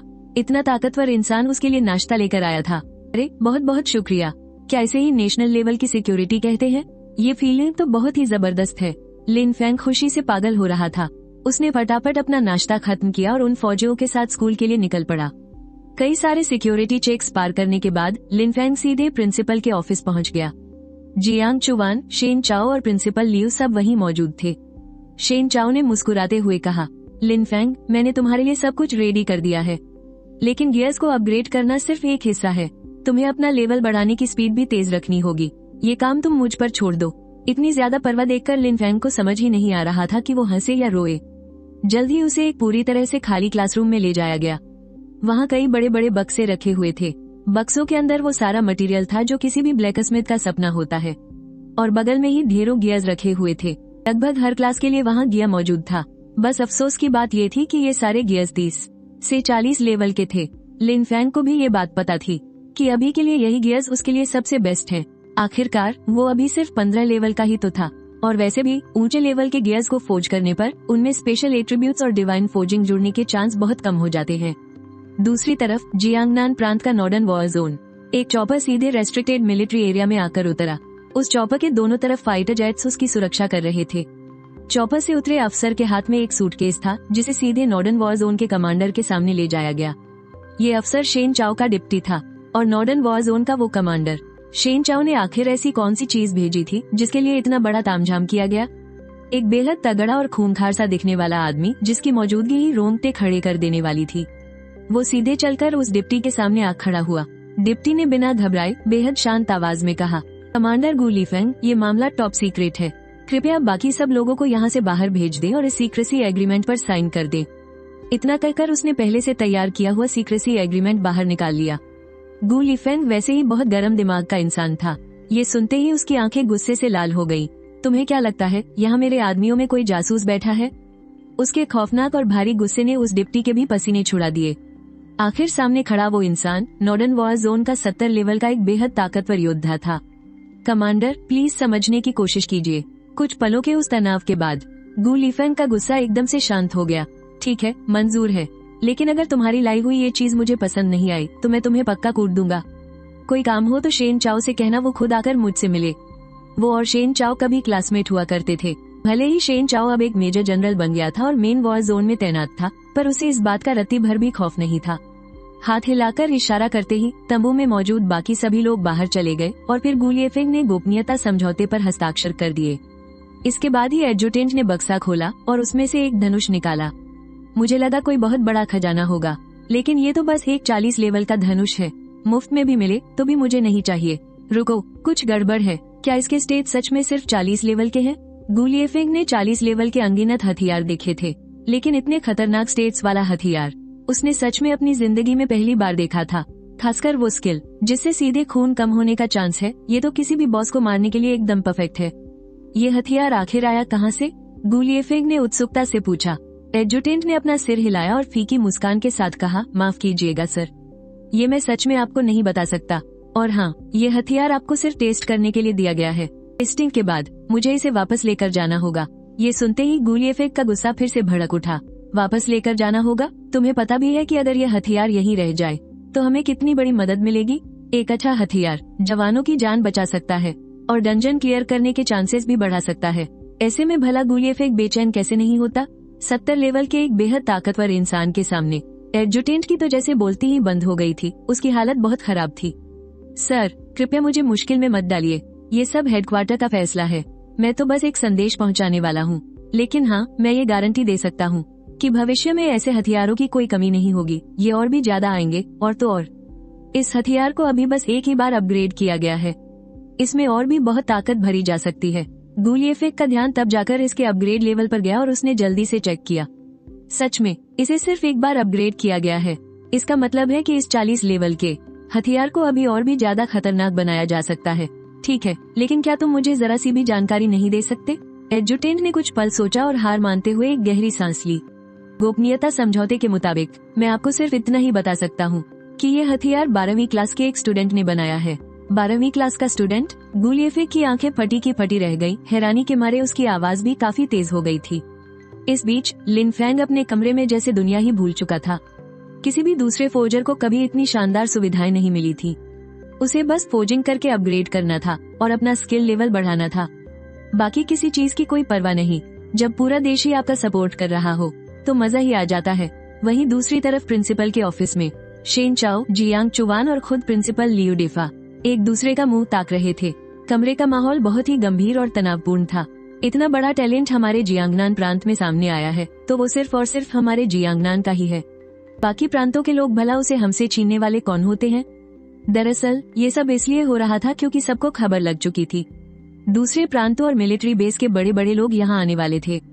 लिन फैंग की उस गॉड लेवल फोर्जिंग पावर की बात अब किसी से छुपाई नहीं जा सकती थी और छुपानी चाहिए भी नहीं। इसलिए गवर्नर जो हाओयू ने वापस जाते ही सबसे पहले इस बात की रिपोर्ट ऊपर भेज दी थी और इसी वजह से बाकी प्रांतों और मिलिट्री के सभी बड़े अफसर यहाँ खींचे चले आ रहे थे। अब किया भी क्या जा सकता है? जियांग चुवान ने भी अपनी लाचारी जताते हुए कहा। प्रिंसिपल लियू डेफा ने भी हार मानते हुए अपना सिर हिलाया। लिन फैंग ने कुछ ज्यादा ही तहलका मचा दिया है। उसकी ताकत हदों के पार है। अकेले हमारे जियांगनान प्रांत के बस की बात नहीं है कि उसे यहाँ रोक सके। इससे तो अच्छा है कि हम अभी ही उस पर अपना अच्छा इम्प्रेशन छोड़ दें। क्या पता भविष्य में वो हमारे जियांगनान प्रांत पर कुछ खास मेहरबानी कर दे। ये सुनकर शेन चाओ और जियांग चुवान का मन थोड़ा शांत हुआ। देश चाहे लिन फैंग के लिए कुछ भी सोचे और कोई भी फैसला ले, लिन फैंग का असली घर तो जियांगनान प्रांत ही रहेगा और अपने घर वालों के लिए वो कोई ना कोई भलाई तो जरूर करेगा। एक जीनियस की चमक कुछ ज्यादा ही तेज होती है, लेकिन हमारे लिए तो ये कोई अच्छी बात साबित नहीं हुई। शेन चाओ ने आसमान की तरफ देखकर एक गहरी आह भरी। उसके दिल में बहुत सी भावनाएं उमड़ रही थी। खैर छोड़ो, अभी उसने जिन हथियारों को अपग्रेड किया है, सबसे पहले ये हमारे जियांगनान मिलिट्री रीजन को दे दो, है ना? जियांग चुवान ने खींचते हुए अपनी आंखें घुमाई। तुम्हें क्या लगता है इसका फैसला मैं कर सकता हूँ? ये भी काम नहीं करेगा तो आखिर हमें करना क्या चाहिए? शेन चाओ ने बेबसी से अपने दोनों हाथ फैला दिए। वो साफ तौर पर हमारे जियांगनान प्रांत का जीनियस है। मैंने खुद पीछे हटकर समझौता किया, क्या इतना भी काफी नहीं है? इस मामले में हमें देश के आदेशों का पालन करना होगा। अभी हमारा मुख्य काम ये है कि हम लिन फैंग की सुरक्षा और उसकी जिंदगी को सबसे ऊपर रखें। फिर अगर लिन फैंग जियांगनान प्रांत छोड़ भी देता है और हम उससे मदद मांगे तो क्या वो मना कर पाएगा? जियांग चुवान ने बड़ी गंभीरता से समझाया। जैसे कि क्या? शेन चाओ ने त्योरियां चढ़ाई। जैसे कि लिन फैंग के माता पिता को भी खास वीआईपी सुविधाएं देना। लिन फैंग की एक छोटी बहन भी है और यहाँ तक कि उसकी वो फीमेल टीचर भी। उसके साथ भी लिन फैंग का रिश्ता काफी अच्छा है। अभी हमें उनके इस रिश्ते को और मजबूत बनाना है। फिर जब मदद मांगने का वक्त आएगा तो हम इन्हीं लोगों को आगे कर देंगे। ये तो पक्का काम कर जाएगा। शेन चाओ ने इम्प्रेस होकर अपना अंगूठा दिखा दिया। मानना पड़ेगा, तुम बड़े शातिर हो। लिन फैंग के लिए तुमने सच में बहुत पापड़ बेले हैं। यहाँ तक कि तुमने तो हनी ट्रैप वाला दांव भी खेल लिया। वैसे क्या लिन फैंग अभी थोड़ा छोटा नहीं है? ये सुनते ही जियांग चुवान के बाल गुस्से से खड़े हो गए। तुम्हारे दिमाग में आखिर चल क्या रहा है? मैं इतनी घटिया हरकत कैसे कर सकता हूँ? मैं तो एक टीचर और स्टूडेंट के पवित्र रिश्ते की बात कर रहा था। तुम लोगों के दिमाग में क्या भूसा भरा है या सिर्फ मसल्स हैं? तो फिर तुम्हें साफ साफ बोलना चाहिए था ना। शेन चाओ ने अपने हाथ बांधते हुए कहा। चेहरे पर भारी झुंझलाहट लिए जियांग चुवान ने बुरी तरह से थकते हुए कहा, छोड़ो यार, तुम सेना वालों के साथ बात करना ही बेकार है।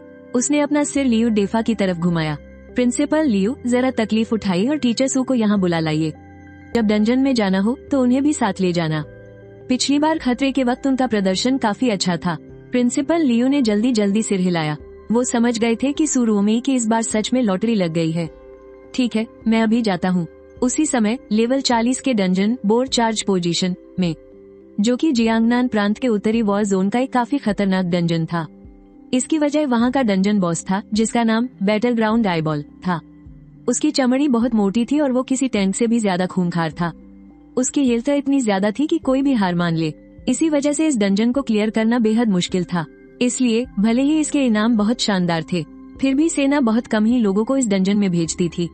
लेकिन इस बार गॉड सीलिंग बो नाम का हथियार मिलने के बाद गु लियफेंग ने खास तौर पर 10 लोगों की एक टीम बनाई और वो डंजन के अंदर चले गए। जिस डंजन को क्लियर करने में कम से कम 2 घंटे लगते थे, वहाँ से वो 10 लोगों की टीम 1 घंटे से भी कम समय में बाहर आ गई। हालांकि कुछ लोगों को हल्की चोटें आई थी, लेकिन सबके चेहरे पर एक अलग ही जोश था। कमांडर, टेस्ट के नतीजे आ गए हैं। अंदर जाने से पहले उस आर्चर ने एक प्रोफेशनल टेस्टिंग डिवाइस पहन रखा था। बाहर आते ही उसने सारा डेटा प्रिंट कर लिया। गु लियफेंग ने डेटा लिया और संतुष्टि से सिर हिलाने लगा। बहुत बढ़िया, ये हथियार चाहे ताकत की बात हो या स्किल्स की, बिल्कुल वैसा ही है जैसा इसके बारे में बताया गया था। उसने गॉड सीलिंग बो की तरफ बड़ी लालच भरी नजरों से देखा। अफसोस की बात थी कि गु लियफेंग का क्लास तीरंदाजी के लिए सही नहीं था और टेस्ट पूरा होने के बाद इस हथियार को वापस भी भेजना होगा। सच में कितना अफसोस है। डिप्टी ऑफिसर आगे आया। उसने हथियार को बड़ी सावधानी से रखा और गु लियफेंग को सैल्यूट किया। कमांडर, सहयोग के लिए बहुत बहुत शुक्रिया, गु लियफेंग ने अपना हाथ हिलाते हुए कहा। अब जल्दी से यहाँ से दफा हो जाओ, इससे पहले कि मैं अपना इरादा बदल लूं। डिप्टी ऑफिसर मुस्कुराया और मुड़कर चला गया। इधर लिंजियांग सिटी की स्कूल बिल्डिंग में लिन फैंग क्लासरूम में बैठा था। उसने इसे 10 से भी ज्यादा बार एनहांस कर लिया था, लेकिन डिवाइन फोर्जिंग एक बार भी ट्रिगर नहीं हुई। मुझे तो शक है कि इसका रेट 1% भी है या नहीं। उफ, लिन फैंग लगातार बड़बड़ा रहा था। क्या डिवाइन फोर्जिंग को ट्रिगर करना सच में इतना मुश्किल है?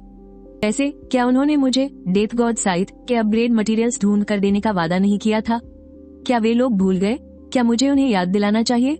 वो यही सोच रहा था कि तभी सू रुओमेई अंदर आ गई। बस उनका चेहरा शर्म से एकदम लाल हो रखा था, यहाँ तक कि वो लिन फैंग से नजरें भी चुरा रही थी। उन्हें प्रिंसिपल लियो और प्रांतीय शिक्षा विभाग के डायरेक्टर की बातें याद आ रही थी। वो बहुत ज्यादा शर्मा रही थी। उन लोगों की बातों का सीधा मतलब यही था कि उन्हें लिन फैंग के साथ अपने रिश्ते अच्छे करने हैं, यहाँ तक कि जरूरत पड़ने पर थोड़ा बहुत समझौता भी करना पड़े तो वो भी चलेगा। सू रुओमेई अभी बस 28 साल की ही तो है, उम्र ज्यादा तो नहीं है, लेकिन फिर भी वो लिन फैंग से 10 साल बड़ी है। ऐसे काम के लिए भला वो कैसे मान सकती है? लेकिन अगर सोचे तो लिन फैंग भी बुरा नहीं है। वो बहुत मेहनती और होनहार है और अब तो उसे देश की सुरक्षा भी मिल रही है। उसका भविष्य बहुत उज्जवल है और दिखने में भी वो काफी हैंडसम है। देखा जाए तो इसमें मेरा ही फायदा है। ये सोचते ही सू रुओमेई का चेहरा और भी लाल हो गया। लेकिन वो सब करने में मुझे बहुत शर्म आ रही है। और क्या लिन फैंग मेरे बारे में ऐसा कुछ सोचता भी है? आखिर मुझे क्या करना चाहिए? वो शर्म से लाल होती हुई पूरी तरह से अपनी ही ख्याली दुनिया में खोई हुई थी। अपनी टीचर की ऐसी हालत देखकर लिन फैंग ने हैरानी से त्योरियां चढ़ाई। टीचर सू, क्या आप ठीक हैं? उसने पास जाकर चिंता से पूछा। सू रुओमेई जैसे नींद से जागी और हड़बड़ाकर सिर हिलाने लगी। मैं ठीक हूँ। आप ठीक हैं तो अच्छी बात है। मुझे बहुत भूख लगी है, चलिए खाना खाने चलते हैं। लिन फैंग ने मुस्कुराते हुए कहा। उसकी आंखों में एक सच्ची और मासूम चमक थी। मैं भी क्या क्या सोच रही हूँ। मेरे और लिन फैंग के बीच सिर्फ एक टीचर और स्टूडेंट का रिश्ता है। मुझे फालतू नहीं सोचना चाहिए। सू रुओमेई ने खुद को किसी तरह शांत किया। छोड़ो ये सब बातें, चलो खाना खाने चलते हैं। हाँ, लेकिन अभी प्रिंसिपल ने मुझसे बात की थी। उनका कहना है कि तुम्हारी देखभाल के लिए किसी का तुम्हारे साथ रहना जरूरी है। चूंकि हम एक दूसरे को अच्छी तरह जानते हैं, इसलिए उन्होंने मुझे तुम्हारे साथ रहने को कहा है। उन्होंने बहुत ही डरते डरते लिन फैंग का रिएक्शन देखा। हाँ बिल्कुल, लिन फैंग ने एक प्यारी सी मुस्कान के साथ कहा। तो फिर? टीचर सू, आपको मेरे लिए थोड़ी तकलीफ उठानी पड़ेगी। टीचर सू, मैं अभी तक डिवाइन फोर्जिंग को ट्रिगर क्यों नहीं कर पा रहा हूँ? आखिर इसकी वजह क्या हो सकती है? खाना खाते समय भी लिन फैंग सू रुओमेई से सलाह ले रहा था। अपने और लिन फैंग के रिश्ते की सच्चाई को समझने और सब कुछ वक्त पर छोड़ने का फैसला करने के बाद सू रुओमेई का मन अब शांत हो चुका था। क्या ऐसा नहीं हो सकता कि तुम कुछ ज्यादा ही नर्वस हो? या फिर हो सकता है कि सिर्फ तुम्हारी किस्मत ही खराब हो? ये कहते ही सू रुओमेई को पछतावा होने लगा। किस्मत खराब? भला जिसकी किस्मत खराब हो उसे डिवाइन फोर्जिंग जैसी जादुई स्किल कैसे मिल सकती है? शायद आप सही कह रही हैं। लिन फैंग ने एक गहरी सांस ली।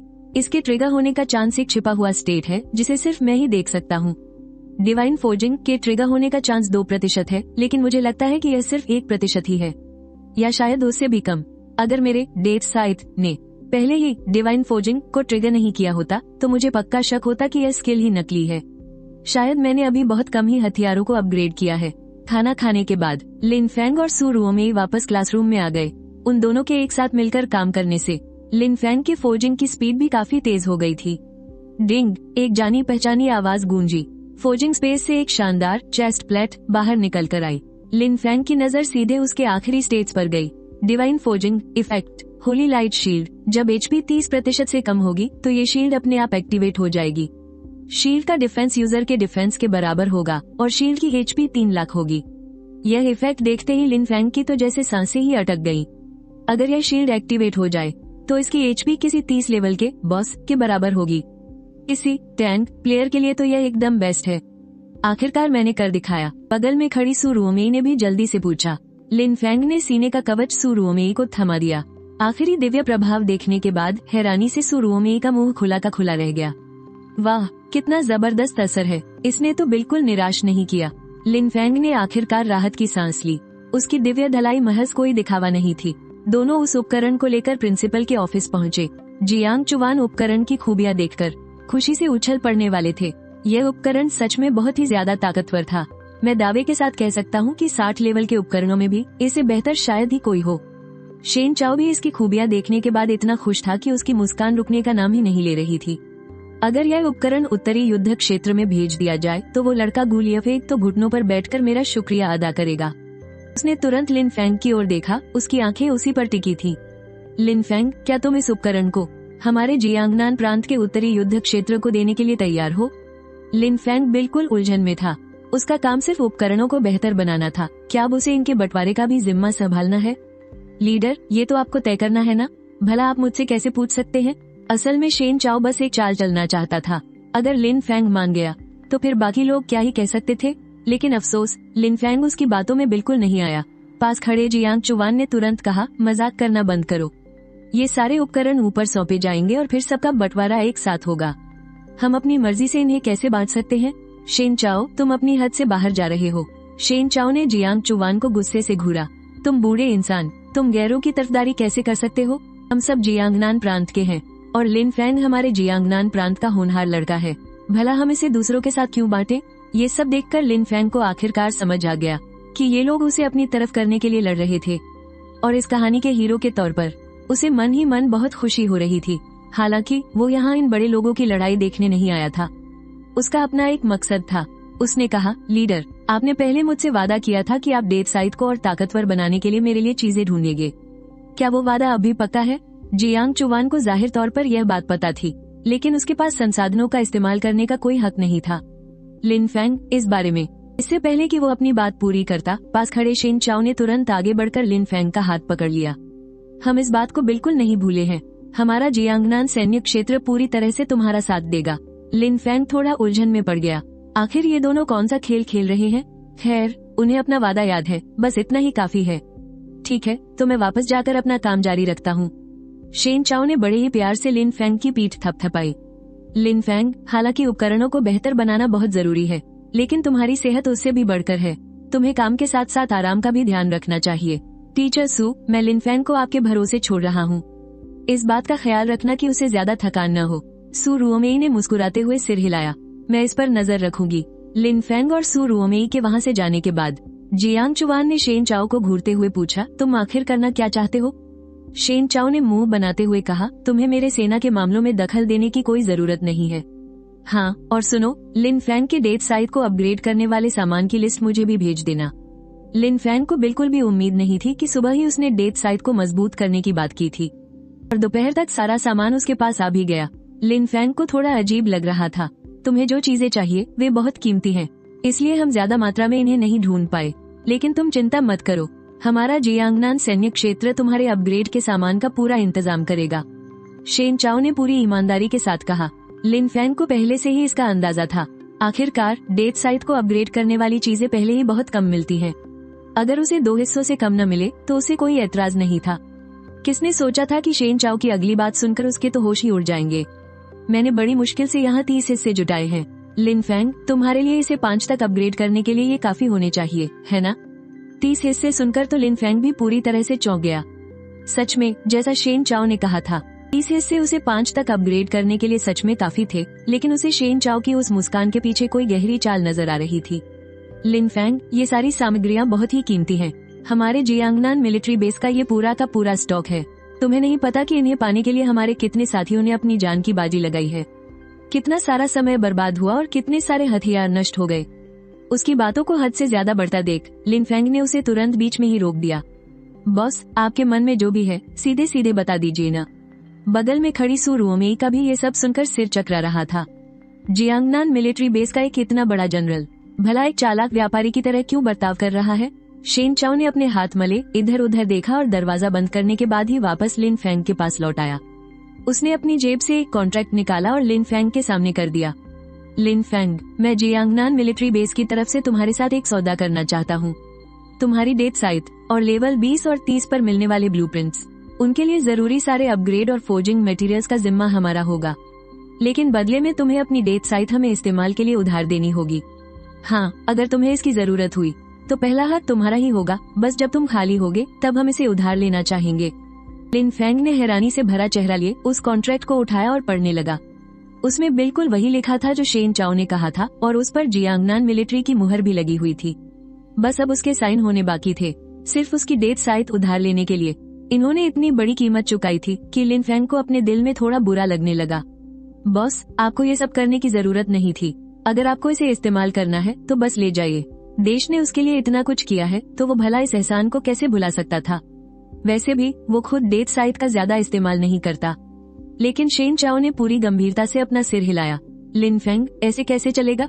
कॉन्ट्रैक्ट साइन करना तो बहुत जरूरी है, वरना दूसरे राज्यों के वो बेशर्म लोग इसे उधार ले जाएंगे। ये सुनते ही लिन फेंग को सब समझ आ गया। अच्छा, तो इसीलिए ये कॉन्ट्रैक्ट साइन करवाना चाहते थे। असल में इन्हें डर था कि कहीं दूसरे मिलिट्री बेस वाले इसे न छीन ले। शेन चाओ की इस हरकत पर लिन फेंग को हंसी भी आ रही थी और हैरानी भी। क्या सच में इतना चौकन्ना रहने की जरूरत थी? लेकिन बिना कुछ और सोचे उसने सीधा उस कॉन्ट्रैक्ट पर अपने साइन कर दिए। शेन चाओ ने कॉन्ट्रैक्ट को ऐसे संभाला जैसे कोई बहुत बड़ा खजाना मिल गया हो और उसे बड़े जतन से रख लिया।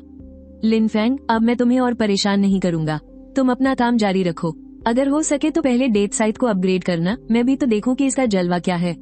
बॉस, आप फिक्र मत कीजिए, लिन फेंग ने मुस्कुराते हुए कहा। आज इसका अपग्रेड पक्का पूरा हो जाएगा। शेन चाओ के जाने के बाद उसने अपनी डेथ साइट को अपग्रेड करना शुरू कर दिया। वो खुद भी ये देखने के लिए बेताब था कि 5 तक अपग्रेड होने के बाद डेथ साइट में आखिर क्या बदलाव आता है। अपग्रेड कामयाब होने की आवाज लगातार गूंजती रही। लिन फेंग को पूरे 2 घंटे तक इंतजार करना पड़ा। डिंग, डिवाइन फोर्जिंग एक्टिवेट हो गई है। डिवाइन फोर्जिंग का अपग्रेड इफेक्ट मिल गया है। 1000 एनर्जी पॉइंट इस्तेमाल हुए। उसके शरीर की सारी एनर्जी एक झटके में खींच गई। इफेक्ट जितना ताकतवर होगा, एनर्जी उतनी ही ज्यादा खर्च होगी। अभी लेवल 15 पर लिन फेंग के पास कुल मिलाकर 1000 एनर्जी पॉइंट ही थे और वो सारे के सारे एक ही बार में खर्च हो गए। लेकिन फोर्जिंग पूरी होने की वो आवाज लिन फेंग के कानों में किसी सुरीले संगीत जैसी लग रही थी। उसने झट से अपनी डेथ साइट को बाहर निकाल लिया। सबसे पहले तो उसका रूप। डेथ साइट का आकार पहले से काफी बड़ा हो गया था। ये पूरे 2 मीटर लंबी थी और सच में मौत के देवता के किसी खूंखार हथियार जैसी लग रही थी। उसके चारों तरफ मौत की एक भयानक आभा फैली हुई थी। इसे घुमाने पर एक हल्की हल्की काली चमक भी साफ दिखाई दे रही थी। लिन फेंग ने धड़कते दिल से इसके गुण देखने शुरू किए। Night Phantom site, legendary level, पहनने का लेवल 30 और एनहेंसमेंट लेवल 5। अटैक पावर 1,50,000 और पेनिट्रेशन 100%। अटैक स्पीड 12 और इसका स्किल है ग्रिम रीपर। 30% से कम हेल्थ वाले गॉड लेवल से नीचे के किसी भी जीव को तुरंत खत्म करने की ताकत। डार्क लॉर्ड, रात के समय अटैक पावर में 20 की बढ़ोतरी। नाइट फैंटम स्टेट में होने पर अटैक पावर 50% और बढ़ जाएगी। अगला है death domain. Night Phantom state में एक ऐसा डोमेन बनाया जा सकता है जिसके अंदर सभी दुश्मनों की ताकत 20% तक कम हो जाएगी। Divine forging effect, night Phantom state में रहने पर हर 60 सेकंड के बाद इस हथियार का बेस अटैक 2% बढ़ जाएगा। इसके गुण देखने के बाद लिन फेंग काफी देर तक कुछ नहीं बोला।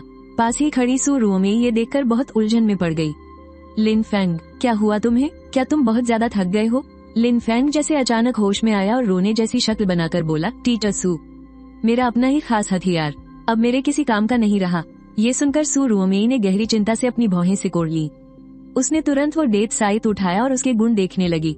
डेथ साइट अब 30 लेवल तक अपग्रेड हो चुका था। लिन फेंग अभी सिर्फ 15 लेवल का था, तो जाहिर सी बात है वो इसे इस्तेमाल नहीं कर सकता था। कोई हैरानी नहीं कि लिन फेंग इतना निराश क्यों था। लेकिन जैसे ही सू रुओमे ने डेथ साइट की बाकी जानकारी पढ़ी, उसने हैरानी से अपना मुंह ढक लिया। हे भगवान, ये मैं क्या देख रही हूँ? 1,50,000 की अटैक पावर, 100% पेनिट्रेशन। इसके एक ही वार से तो कोई छोटा मोटा बॉस भी जिंदा नहीं बचेगा। 100% पेनिट्रेशन का मतलब है कि दुश्मन का डिफेंस चाहे कितना भी मजबूत क्यों न हो, इसके सामने सब बेकार है। 30 लेवल का ये डेथ साइट अब इसे 80-90 लेवल के स्टार ग्लोरी हथियारों को टक्कर दे रहा था और इसके साथ ही डेथ साइट की सारी खूबियां भी और मजबूत हो गई थी। सू रुओमे इतनी हैरान थी कि उसके मुंह से एक शब्द नहीं निकला। अगर डेथ साइट अपने मैक्स लेवल तक अपग्रेड हो गया तो न जाने ये कैसी प्रलय लेकर आएगा। लिन फेंग अभी भी अपनी निराशा से बाहर नहीं आ पाया था। उसका अपना हथियार और वही उसे इस्तेमाल नहीं कर सकता था। दुनिया में इससे बड़ा दुख और क्या होगा। खैर, कम से कम अब शेन चाओ का काम तो पूरा हो गया था। बाहर रात हो चुकी थी। लिन फेंग और सू रुओमे सीधा प्रिंसिपल के ऑफिस पहुंचे। शेन चाओ अब भी वहाँ बेचैनी से इंतजार कर रहा था। लिन फेंग को देखते ही उसकी आंखों में एक चमक आ गई। काम हो गया, लिन फेंग ने किसी तरह अपने चेहरे पर एक फीकी मुस्कान लाते हुए कहा। मैंने आपको निराश नहीं किया। उसने वो डेथ साइट शेन चाओ के हाथों में थमा दिया। शेन चाओ, जियांग चुवान और प्रिंसिपल लियू तीनों ही डेथ साइट के इस खौफनाक और शानदार रूप को देखकर दंग रह गए। शेन चाओ ने बेताबी से उसकी खूबियां देखनी शुरू की और कुछ ही पलों बाद वो खुशी से जोर से हंस पड़ा। बहुत ताकतवर, ये तो सच में हद से ज्यादा ताकतवर है, खासकर डार्क नाइट डंजन में। ये हथियार पूरी तरह से अजेय है।